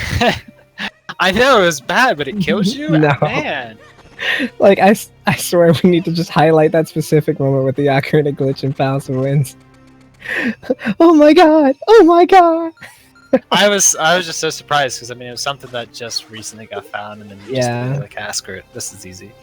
All right, with Big Octo here, he has 3 distinct phases. The first 2 do have preset patterns, like the first one is guaranteed all rocks that he'll shoot, and you have to reflect them. The second one is like he'll inhale, then a rock, then inhale, then 2 rocks. But the third phase is entirely random, and so it's possible to get 3 rocks immediately. It's possible to get inhaled, then a rock, but. We'll see what Isuall gets. Is this the third one? Yeah, this is the third phase, so we'll see what Isuall gets. Yeah, and sadly you can also get him to charge around like he's done twice now for Isuall. Wow, I've actually not seen that. Yeah, which is just another thing that Octo can do to waste time. And sadly, the most common thing in this fight is a 1 ink. So, it's almost guaranteed that you're going to get sucked in on the very first attack of the third phase. 0 ink is pretty rare. I think 2 ink is actually more common than 0 is, but 1 happens. It feels like 90% of the time 1 ink happens.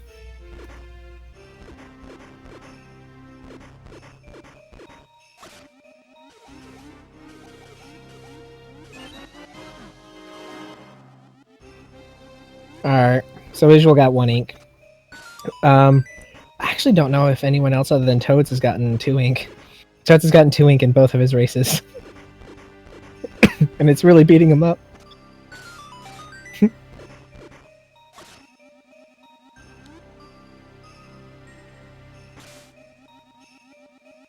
Yeah, this is always every game seems to have its run killer, and Octo is the run killer for most people because 0 ink just is. If you get a 0 ink in a run, it's really hard to beat that PB without getting another 0 ink.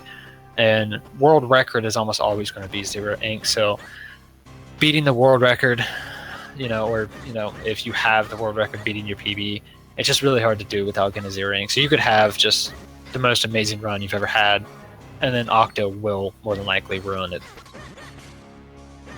Which is always horrible having the run destroyer more than halfway into the run.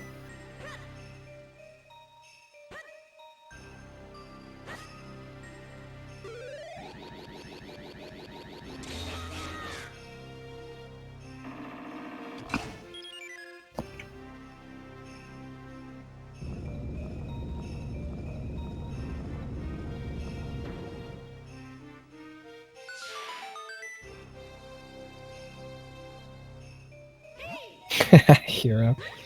Sword strats are technically faster because you don't have to menu in the shield. You just keep the sword.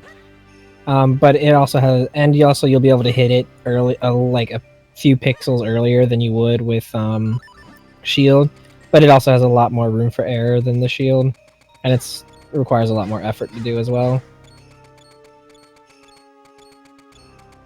Okay, there's a much higher chance of you like maybe reflecting it the wrong way compared to using the shield. So I still prefer to do it since it takes like minimal time. For the longest time, I refused to switch to the shield because that was something MB did, and I just refused to do it. And I was like, no, because I don't need to use the shield, and it, just waste time switching to it.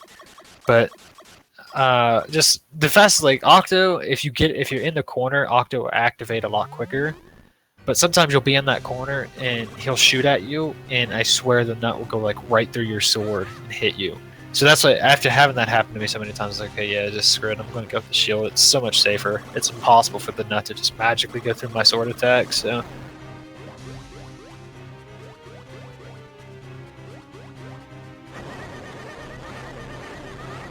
Right. So here, Isuall just fused the 4 sword. So now it's the white sword, 3 elements. Yeah. And he's going to be heading to that portal that he made appear with the kinstone earlier. And you get to see some cool skips. I believe in Falco. Yo, me too, man.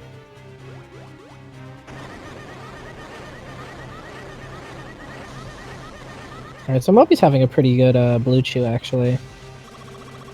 Alright, let's hope he gets the jump. Okay, he's getting the 5 jump immediately, so that's good.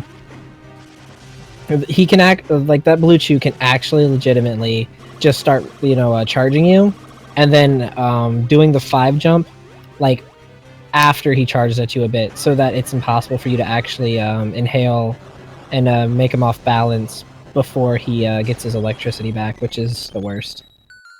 So something that Blue talked about earlier, the reason why we fused the kinstone was to get the shortcut active. And the whole reason why is because, like Isuall just did, you can ocarina glitch through the people. It's the weirdest thing, but just because ocarina glitches, they put you on a different Z coordinate height. It doesn't seem to register the people there to block you, so you can just walk right into the stairwell and, yeah, just skip going through graveyard, cloud tops, and having to do all that, which all that stuff is horrible anyway. Nobody likes cloud tops. Hey, it has a fan base. Oh, yo, look! Isuall got a blue rupee. He can now do the alternate rupee route.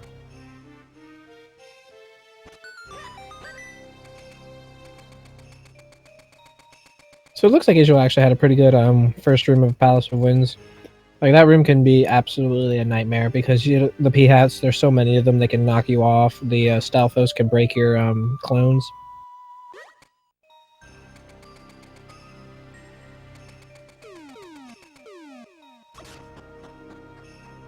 I know everybody loves cloud tops. That's why I said it, because I absolutely hate cloud tops. And everybody just seems to love that place. I hate cloud tops. So right there's actually an Eslo text. So that's why Isuall actually walks down a little bit before he walks over, so he can avoid Eslo, because everybody hates Eslo. So the more you avoid him, the better. And let's see if he gets this wizard fight.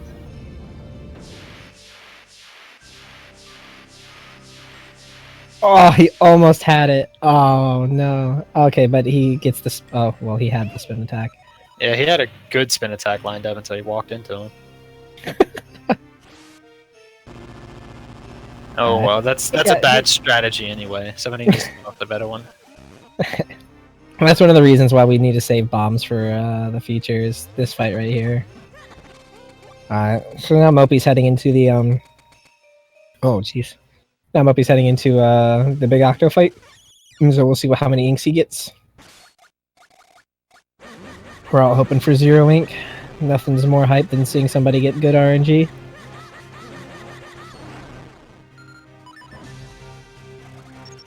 What Isuall did there, you can actually save a bit of time by just simply jumping off of the 3rd cloud on the first 2 that you jump up, and then the 2nd cloud on the 3rd one, I believe, and then the 4th one on the last one. You can like jump off the cloud and avoid save a little bit of time from just jumping up each individual one.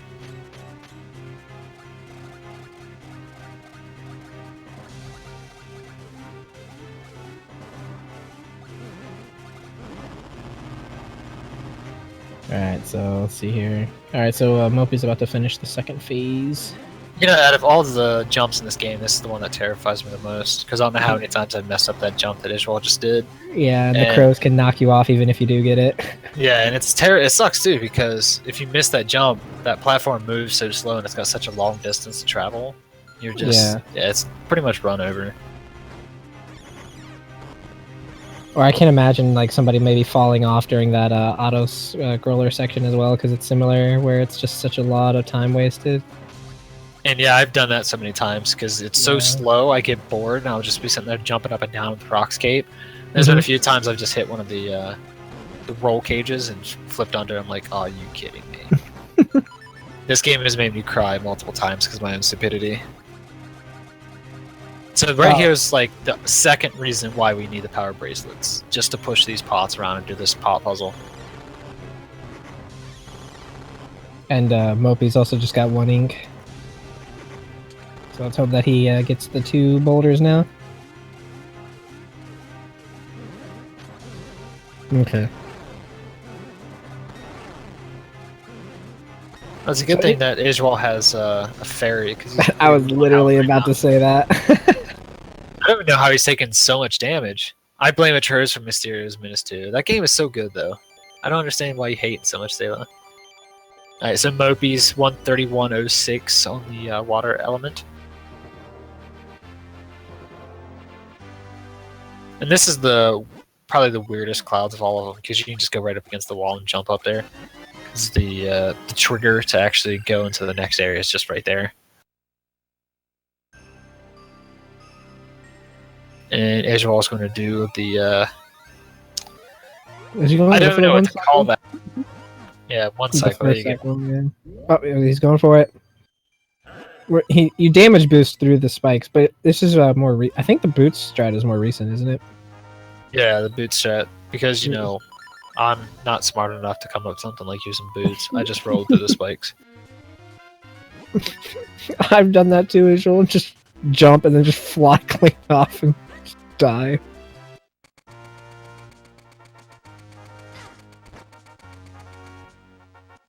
That cloud patch there was the 2 that I mentioned. You can jump off the second one and make it to the top to save a few seconds. Ooh, wow. Okay, so luckily Isuall had a fairy. He needs to be careful though, because this is a very dangerous room to... Oh, okay, he's not even going to bother for the Ocarina glitch. He's going to swag key grab, which is cool. He needs to be careful though, because this is the worst part to get a game over, because you would actually have to go back through the entire dungeon to get back here, because the portal that'll be at the halfway point doesn't spawn until like 2 rooms after where Isuall's in. So well, I mean, he shouldn't really die anyway, because he's got a heart from here. Yeah. It's just 2 moblins, 2 freezing wizards. Yeah, I was just in the middle of the talking about it at the ball and chain soldiers, so I was like, I might as well keep continuing what I was saying. I mean, the moblins do a heart of damage when they hit this, so it's not like he's, you know, completely incapable of dying. Excuse me, but I mean, he shouldn't. Isuall knows what he's doing. You know, somewhat. As he rolls off the cliff. Yeah. Well, who does? Okay, that's one of my least favorite areas in the game, because it's just enough distance to roll if you don't take a step forward. But usually you're like holding right as you enter the doorway, so you take that little step and you hit the roll and you just roll right off. It's the perfect distance for a roll. It's one of those few areas in the entire game where they have it set where it's just like the exact right distance of a roll. I think there's actually 2 other areas that are like that. One in Temple of Droplets. And the other one is... Oh, it's escaping me. But the one in Temple of Droplets, in the dark room, there's a little area that you can roll across, but it's very precise. And so a lot of people don't do it. And that's the hardest mini-boss in the game. It just kills me every time I see it. I always smile whenever I see that fight. Like, I have yet to do a run where I didn't. Mopey's now 202 ahead of his PV. Man, Mopey's doing really good right now. Yeah.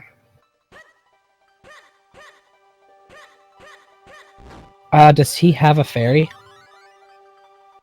I guess we'll see when he equips. I don't know. I actually looked away right before he entered. Yeah, he does. Okay. I wasn't sure because some people they'll grab the fairy that's in the Flipper's cave. Yeah. But I looked over at I was talking about a paper plate when Mopey entered there, so. Well, obviously, I mean, why would you not be talking about paper plates? Like exploding paper plates and bombs. Get a one-shot kill. Oh, nah, okay, so Mopey got through that area too just fine without the Stalfos is messing with him. These P-hats are just absolutely ruining Isuall's day right now.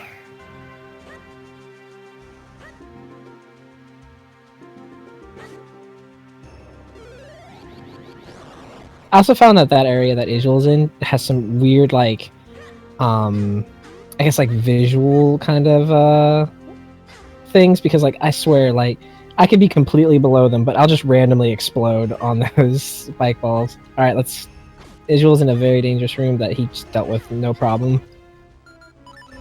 Similar to Atroz's sign, Isuall has a little meme with him there where he actually used the cape and just jumped clean into the floor masters. So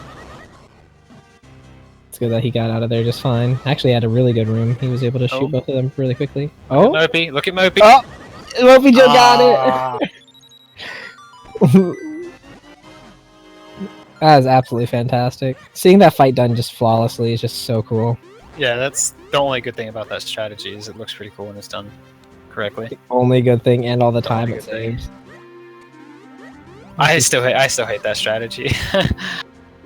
Both the Spiny Chew and that one, I still think I can come up with something faster.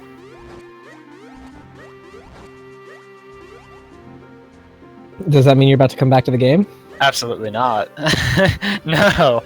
How are you supposed to come up with a cool strat? I just think I can come up with something. That's it's so much easier to not prove myself wrong, you know? So, yeah, I'm just gonna avoid the game and just sit here and be like, yeah, I'm pretty sure I can come up with something faster. Alright, so here is a guaranteed fairy and a guaranteed 2 hearts. So Isuall's probably going to grab it. Because he used his fairy, so he needs to make sure that he is good on hearts, because Georg can take a lot of damage on you. And so he is going to grab the fairy that's here. Ooh, okay. He's going to grab the fairy so that he's safe. And avoid the moblin.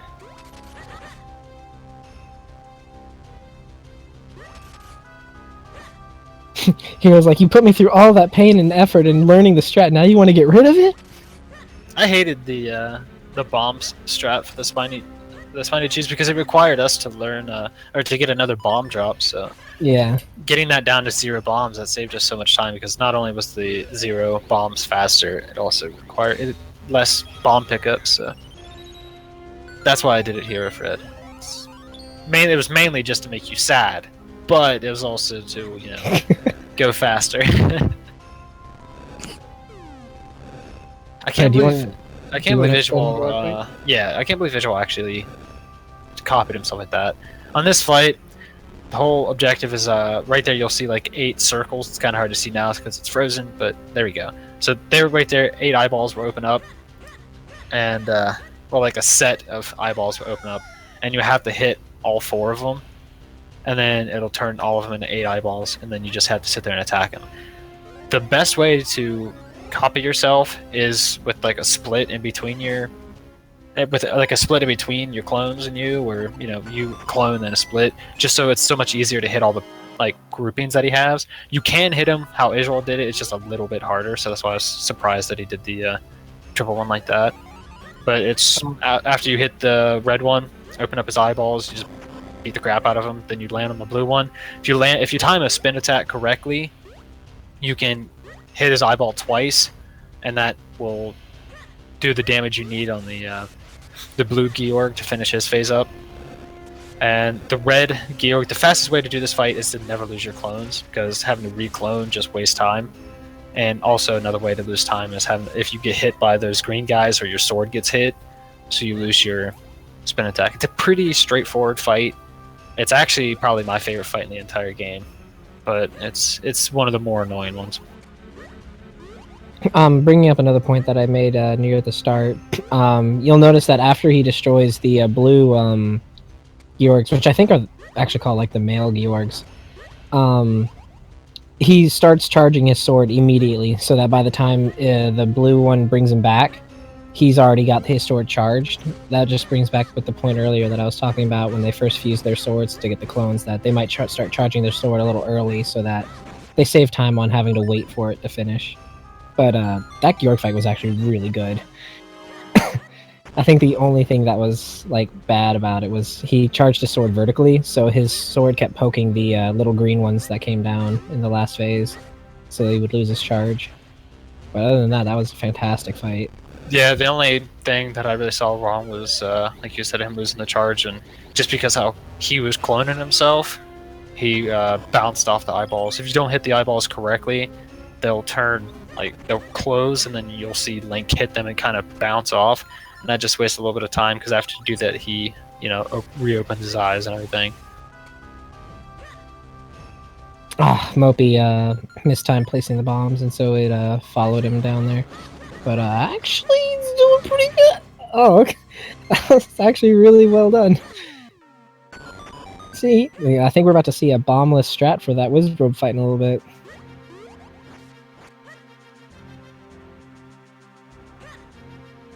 Alright, so now Isuall's in the fusing the 4 elements to create the 4 sword and go to the final dungeon of the game. Wow, Mopey just got the boss key. I didn't see, did he go for the ocarina glitch in the other room, or did he just not ignore it? I wasn't looking. Yeah. Because we're talking about the boss, so... But now you guys get to see the hardest mini-boss in the game again, if you guys wanted to see it with Mopey side. Whoa, what's he doing?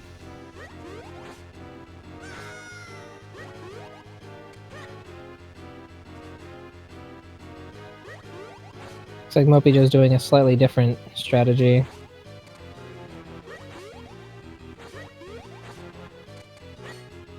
Okay, well, he still knocked him down, so... everything's fine. In this room here, there's actually like 4 guaranteed hearts in the skulls around here, so he's gonna grab one to make up the health for when he fell off. Well, it's not entirely necessary, you can go around. Isuall's getting the infamous Toadswoot key.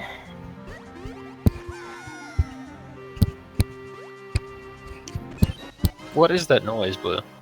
What noise? Sounded like your mic kept on, like, popping. Oh, that might have been me, yeah. Sorry. I had to lift my mic off for a second. Oh, okay. I wonder how Mopey's going to do this room. He's just going to place a ball. Yeah, I do it that way too. It's the safest, because... Well, I mean, if you don't want to roll lift it, or, you know, carry one across the whole room, my thing is you should at least place it and pick it up. It, you know, shaves off a few frames, so might as well place the bomb, pick it up, throw it again. Oh, I see what you mean. Okay, yeah. You know what? I didn't even really think about that when I'm doing that room. I'll actually remember that. That's going to be what's going to give me the sub 2 HRs. Or HROs. Whichever, man. I mean, hell, I got people calling me at Ross, so... Or you got a red B-boy calling you, Altros. Altros. I'm slowly turning into Alcatraz. Albatross. It's horrible, dude.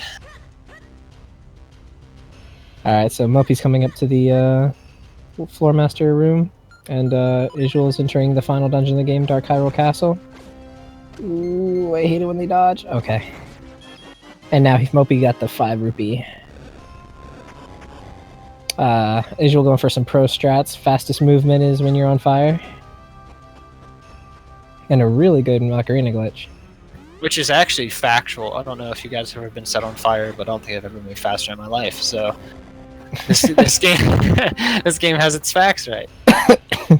When I have my shoes on, I have decent speed. When I just want to roll around doing weird stuff, I'm okay. But when I'm on fire, let me tell you guys, I'm moving. Yeah, and it is actually the fastest movement in the game when Link's on fire. So this is one of the weird moments in the game, because out of all the ocarina glitches we do, you can just get on top of a wall and you can just walk right over. That wall that Isuall just did, you have to actually use the Rock's Cape to get off of it, because when you walk up, you're actually stuck in the top section of the wall, so you actually have to Rock's Cape out of it. Dark Hyrule Castle just being Dark Hyrule Castle, pretty much. Let's see if Isuall gets the skip. Nope, not quite. Oh, close. Right there. What Isuall is trying to do is if you throw a bomb, it'll blow up. It'll blow up and shoot the cannonballs back into the first two on the left, the first two cannons, and then you just sword attack the other two cannons, but hit the cannonballs back into them. It's faster than actually cloning yourself, and it also skips an ESLO text. I don't know if anybody's ever timed it, but it's a decent bit quicker.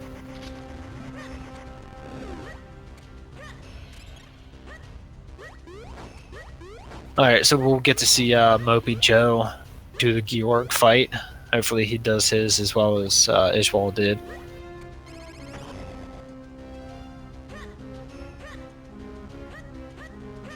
That was my attempt at doing a Minish cap on fire speed emote.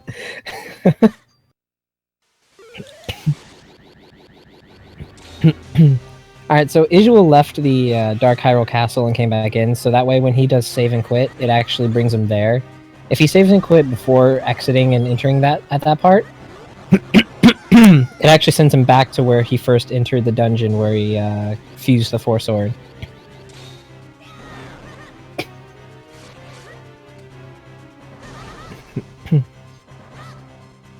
Looks like MopeyJoe's having a pretty good Georg fight so far. But now he's in the second phase where it can get really trolly.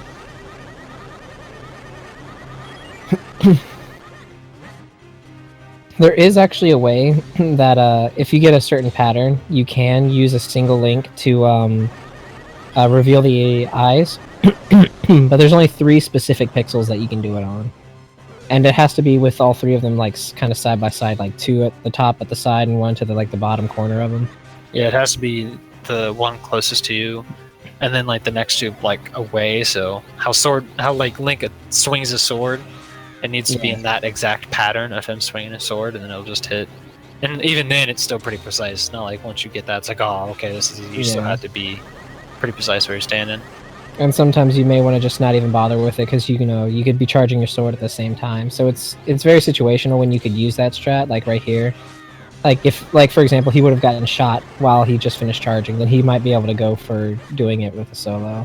I did it during my run with Xenobs, so because I got hit, and so that might have been the few seconds that I saved. But it looks like MopeyJoe had a pretty okay fight. He only got trolled like twice. And Isuall's actually about to do the last Ocarina glitch in the game, which is always a great moment, because Ocarina glitches can be a giant pain. Yeah. And this is one of the more weird ones too, considering the fact that it's like the only one where you have like Rock's Cape active. Usually you have boots when you do Ocarina glitches, and then you're jumping over doors. He didn't have the sword strat. Well, the sword strat's bad. I love the sword strat. It's like using the Gust Jar in the Chew fight.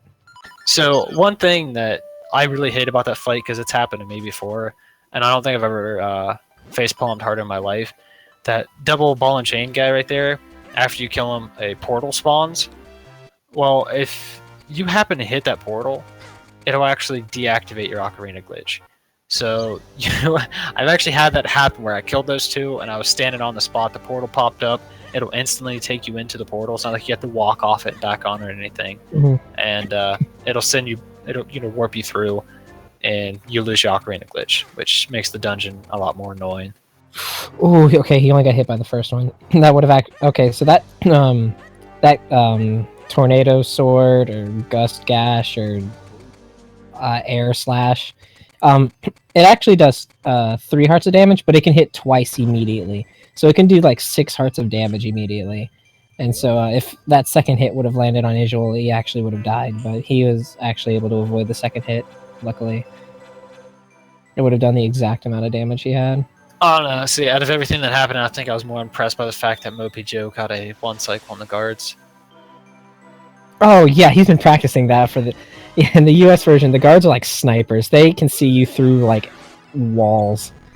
So and their placement's actually different than the Japanese version too. Like the Japanese version, it's almost impossible to go so slow with the guards, see you. The English version, you have to be pretty precise, or the guard will be sitting there staring at you. yeah, It's again one of those weird minuscule things that they changed between the versions, where you just kind of tilt your head and question why they changed up something that small. why did they make the stealth section require actual stealth? Exactly, and these right here are easily the worst enemies. I don't care what anybody says; those ghosts are the worst enemies, because if you get grabbed by one of them, you will get grabbed by the rest of them, and you'll just be stuck there forever. It's horrible. Yeah, there was actually one tournament match where someone did have full health and they got down to like 2 hearts, and so they can just chain you for like ever. It's so scary.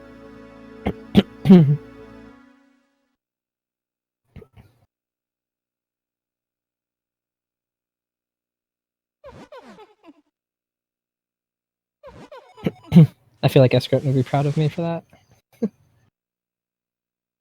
Oh, he only managed to grab one of the hearts. I wonder what if Fish was going to go in with low health, or if he's going to like come back for a heart. He does have a fairy. Oh, he's going for it. All right, so he does have a fairy though. Yeah, and if need be, I mean, there's the fairy before Vadi 3. So if he's got the fairy at Vadi 1 plus 1 or 2 hearts. I can't remember. I know it's like one of them has arrows. Oh, is there one with arrows? Yeah, the bottom left, I think. Okay, you might be right. Yeah, I'm pretty sure the bottom left is arrows on Vadi 1. The top 2 are hearts, and the bottom right's a fairy. Then he's got the Potster in the Dark Knight fight. So he's got a bunch of health coming up anyway. Yeah, and if he feels like not confident, and I don't know if he went for the manipulation for oh, he got hit. I don't know if he's going for the manipulation. Well, I guess it's too late now, but he can grab you can actually grab 2 pots in the Dark Nut room to get hearts before they actually spawn.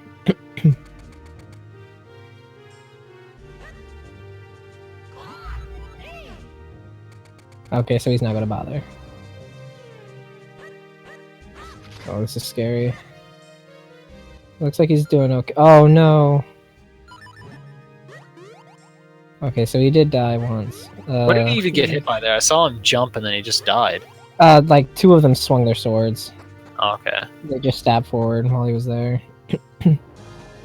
Oh, that's good. He's got the. He's only got 1 left. I mean, this is actually minus the death. This has actually been a pretty decent fight so far. Yeah, that's actually pretty speedy. Yeah, minus that fairy, that was actually a pretty good fight. MopeyJoe getting that extra speed with the fire. Now the question is, will he borrow the Vadi 1 fairy, or will he just pick it up for health, or will he ignore it completely? I'm gonna put my money that he just picks it up for health.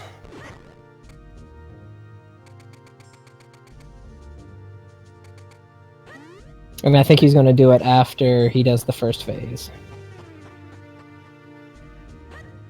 Or the first cycle, I guess, is the better term. Oh, wait, he's actually at good health. Never mind. Yeah, he picked up, after he got the fairy, he got hit, so he was at 3, and then he picked up 2 hearts. Oh, right. Ooh, that fire was so close. Oh, yeah. He's worried about speed. He's a speedrunner. He used that fire to make the movement quicker. You can actually use the gust jar on that orb, and it'll immediately bring the eyes back. I don't think that's quite too common knowledge because it's not something you normally get, but you can actually have that happen. You can just orb it or gust jar it, and the eyes will immediately come back. Oh, that's not good. Isuall just said rip in chat. I'd rather he didn't. Because that's scary. I mean, he has a lot of health. There's no way he dies. See, you say that. But it's Isuall. Yeah, you got a point. You got a point. Oh, that one hit. Oh my goodness. Oh, That's probably probably what what it it was. is. Yeah, he got an extra cycle. Okay. Scaring me here.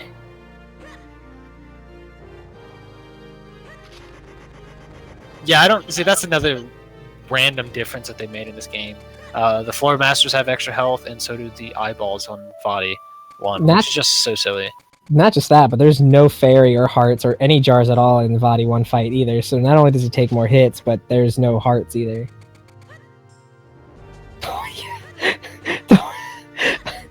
Okay, so there's 2 parts in Arise's run where me and Falcon are like, oh, she's fine. She's got plenty of health. The danger's gone. And then she dies immediately. And so we were like, oh no, we're so sorry. Commentators cares. You guys. So mean.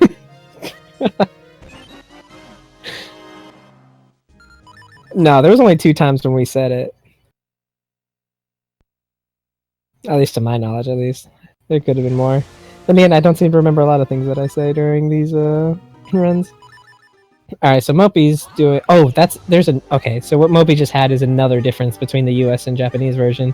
When you save and quit and you start your game again, Isuall will actually automatically do as if you press select when you first start to like remind you, what you were doing. So, yeah. He got the Ocarina glitch really quickly, so Mopey's been on point. No. His just a stream. His net's not been the best today. So, we'll just let it go. And so now Mopey's coming up to the last Ocarina glitch of the run. The worst is when you forget to put on the Rockscape. You walk out, you do the Ocarina glitch, and you're like, please switch, please. Oh, okay, good. I was afraid that's what he was about to do. I've done that so many times, so I just did the Ocarina glitch, and I'm just sitting there like, whoops, and have to deactivate it, put on my Rockscape, and... Yeah, because if his game did crash, Isuall would have instantly already hit reset and, like, already started back up. So, it's probably a capture crash. So, Mopey's doing that sword strat that I mentioned earlier, where if, he had it. Where if you, go into the, door with... Oh, he's doing the top side. You should... Okay. So, for the second door, skip, you want to try to, do the bottom half. It's a lot easier to get the trick that way. But like the first door, it's not so much of an issue, but on the second one, it's better to do the bottom left corner for trying to skip the door. But the way the sword setup is that you start charging your sword, and as you go into the door, once the sword disappears, you're in a good position. That you can just jump south and then over to the left, and you can get out. There you go, that one looked good. Oh, I guess not. Oh, no, there, okay, you got it.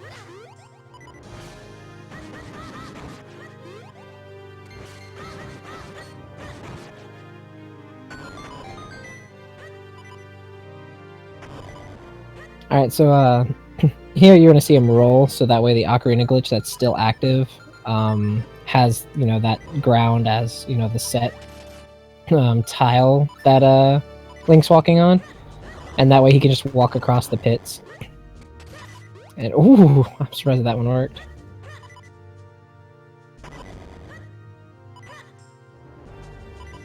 Alright, so we'll see if he gets the quick kill here. It's something everybody seems to be messing up here recently, and it's sad because it is pretty easy. Oh my Yeah, goodness! That was the weirdest front. way I've ever seen that done. Yeah, from the front. That's fantastic. Well, that's one way to do it. Hey, it works. So I guess I can't criticize it. I mean... That's probably what Isuall tried to do, actually, because you saw how he also swung from the front. Yeah. But yeah, that right there is a quick kill on the Black Dark Knight. If you can hit him before he actually puts up his guard or anything, and that will knock him back and stun lock him up against the door, so you can just sit there and keep hitting him. It's a really cool, really cool strategy. It's really easy to pull off, but I've never seen it done that way. Usually people are faced to the right.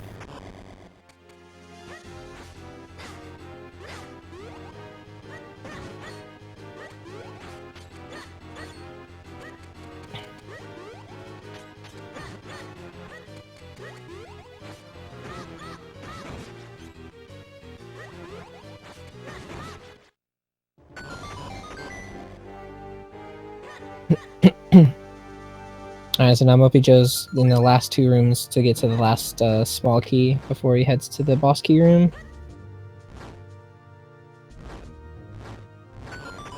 And he'll probably use the invincibility frames to go through the fire. Yep. And not the enemies that gives Albatross here the biggest nightmares.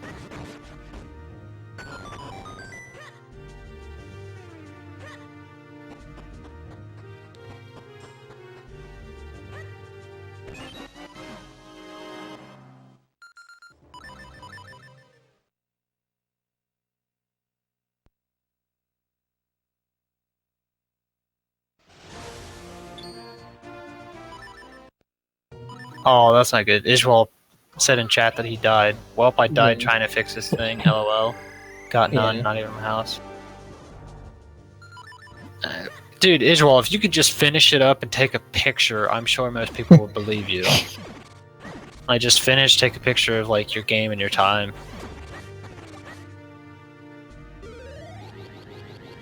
Which he probably can't hear me. He's probably not watching the stream. But this is not, like, you don't want this to happen during a tournament, you know what I mean? Yeah. Yeah. He was on a sub 2 pace too. But MopeyJoe's now about to enter the boss room. He's actually on a really good pace right now. Like he should still be able to PB.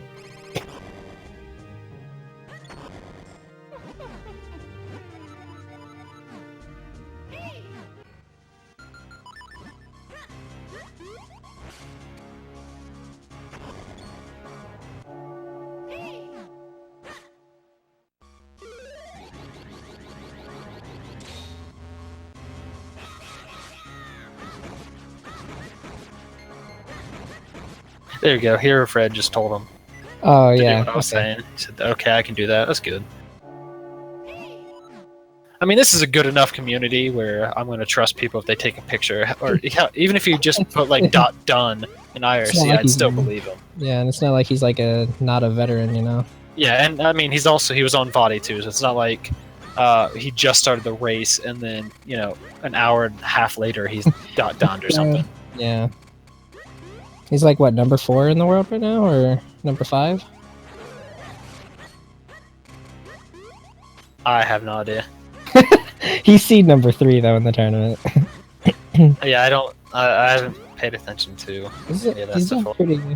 Mopey's having okay dark nuts. He's not taking a lot of damage.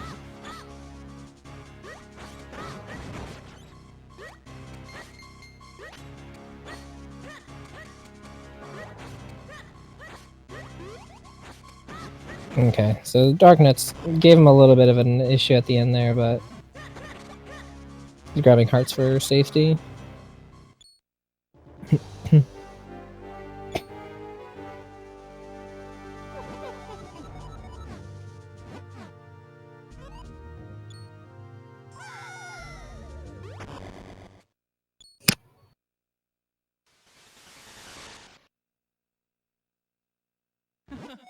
Alright, so here we go with body 1.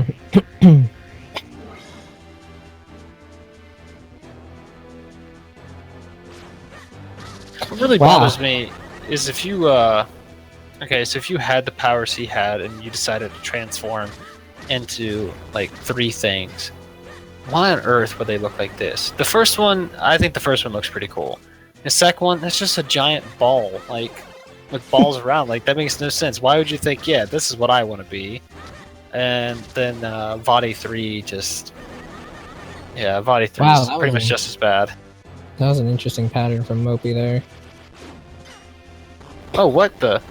Yeah, you saw how the eyes kind of like floated away, then floated back in.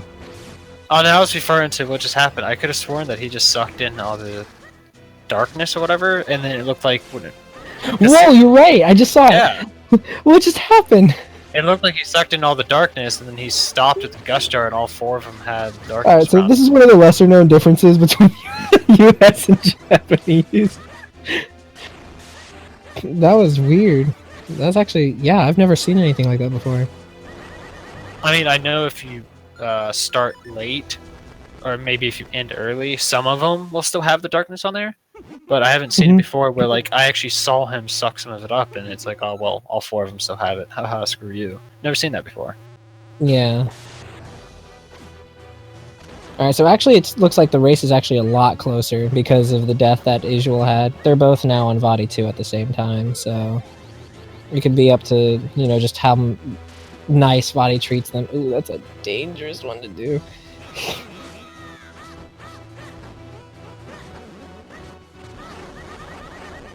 Hopefully Mopey grabs his arrows. Okay, good. Yeah. I mean, he had a good bit, but I'm never trusting Vadi 2. Yeah.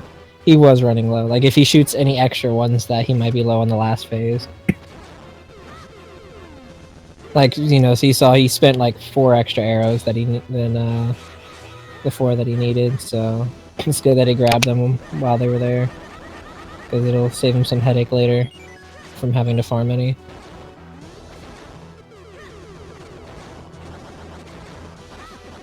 Similar to the, what's his name? The hand guy in the Fortress of Winds. Mizal, there you go, yeah, Mizal. The eyes are never in the same position twice in a row. Similar to Mizal, how the totem pole is always in a different one. Like, it's never in the same one twice in a row. So as long as you remember where the last one was, you can do maybe one test arrow and you could tell where the pattern will be. Well, that's the good thing too with Vadi. Even if you don't know the fact that it's always going to be in a different spot, you don't have to shoot a whole lot of arrows to figure out his pattern. Just because you know it actually will show up a blue one, so you know as long as you don't shoot like a corner, like what would be kind of considered a corner. You just there's so many ones that have like a double to them. Yeah. Actually, I don't think any of them would be considered a corner, would they? No, I think all of them have double. Yeah. All right, so now they're actually that Vadi 2 was actually really good for Mopey. Like he didn't lose any charges, and it was actually really quickly. I said, yeah, there's a good chance that Mopey might take this because that was a really good Vadi 2 for Mopey. And Isuall's death and getting to Vadi 2, I mean, we don't know how his Vadi 2 went.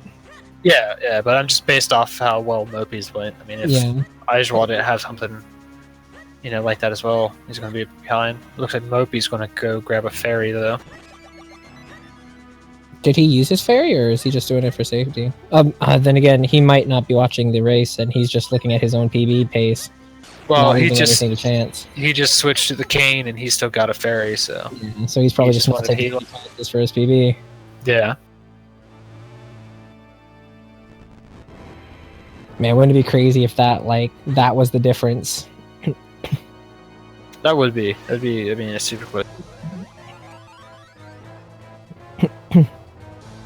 Alright, so the way Vadi 3 works is you want to move, you want to, actually lure him a little bit at the bottom, because otherwise, right here, you see how he's, camping in front of the Minish portal. You can actually still take damage there. So you want to, direct him a little bit so that he's not standing in front of there. Well, it's a good thing he grabbed that fairy, because he'd be at, 1 heart right now. Yeah. That was an unfortunate troll from Vadi. But yeah, that was a good judgment call to grab the fairy, because he would have been at 1 heart. And you can stay on the Minish portal and not get any damage at all. See, the lightning just flies through him.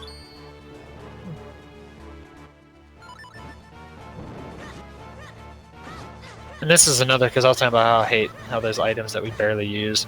And this is another example of that. The lantern, we pretty much don't use it at all this entire game. You have the big Octorok fight, you have lighting the torches in Dark Hyrule Castle, and then right there, just so you can see inside the second arm. Alright, so now there's a manipulation you can do here that, Oh, he messed up the first bounce back. Oh, did he? Oh, yeah, he did.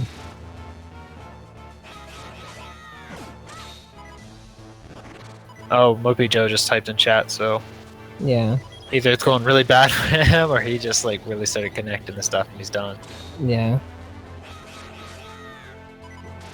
Oh, it looks like it's going really bad for him. Oh, that was a nice one.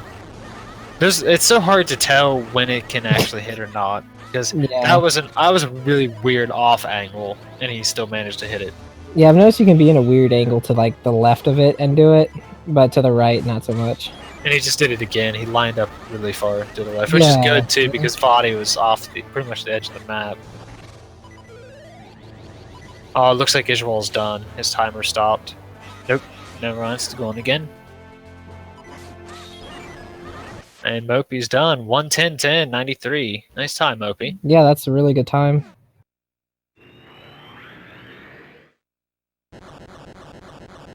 A 2:04 PB for Mopey. Wow, that's really, really good. Yeah, he was doing a really good run. So Especially close to that sub these. 210 too. Yeah. And he's getting closer to, I think he said that 205 goal for his US version. Oh, if he keeps improving like this, he'll have 205 in no time. Yeah.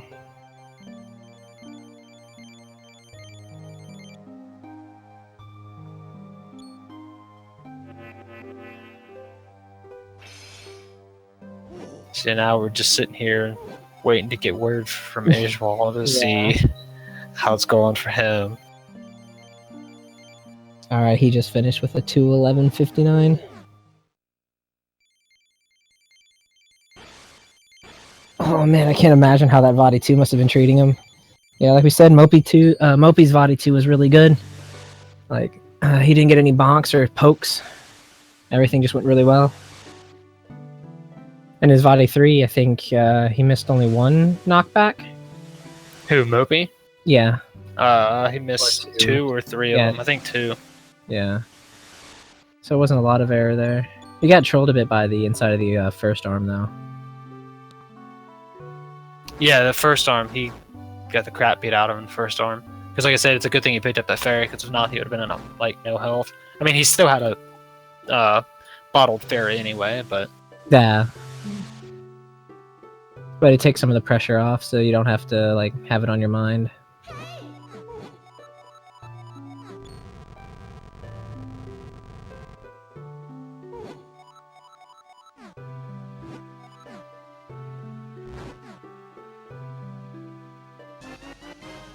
I feel so bad for Isuall, man. He had a really good run going, too. Yeah, it was sub 2 pace, and then the problems happened, then he just died in Vadi 3, I think he said. So he died in Vadi 3.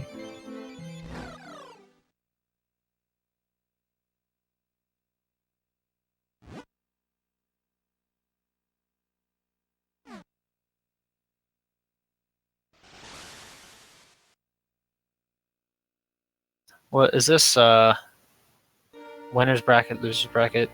No, this is winner's bracket. Okay, like I said, I've been away from the tournament for a while, so I'm not really sure how it's progressing. Yeah.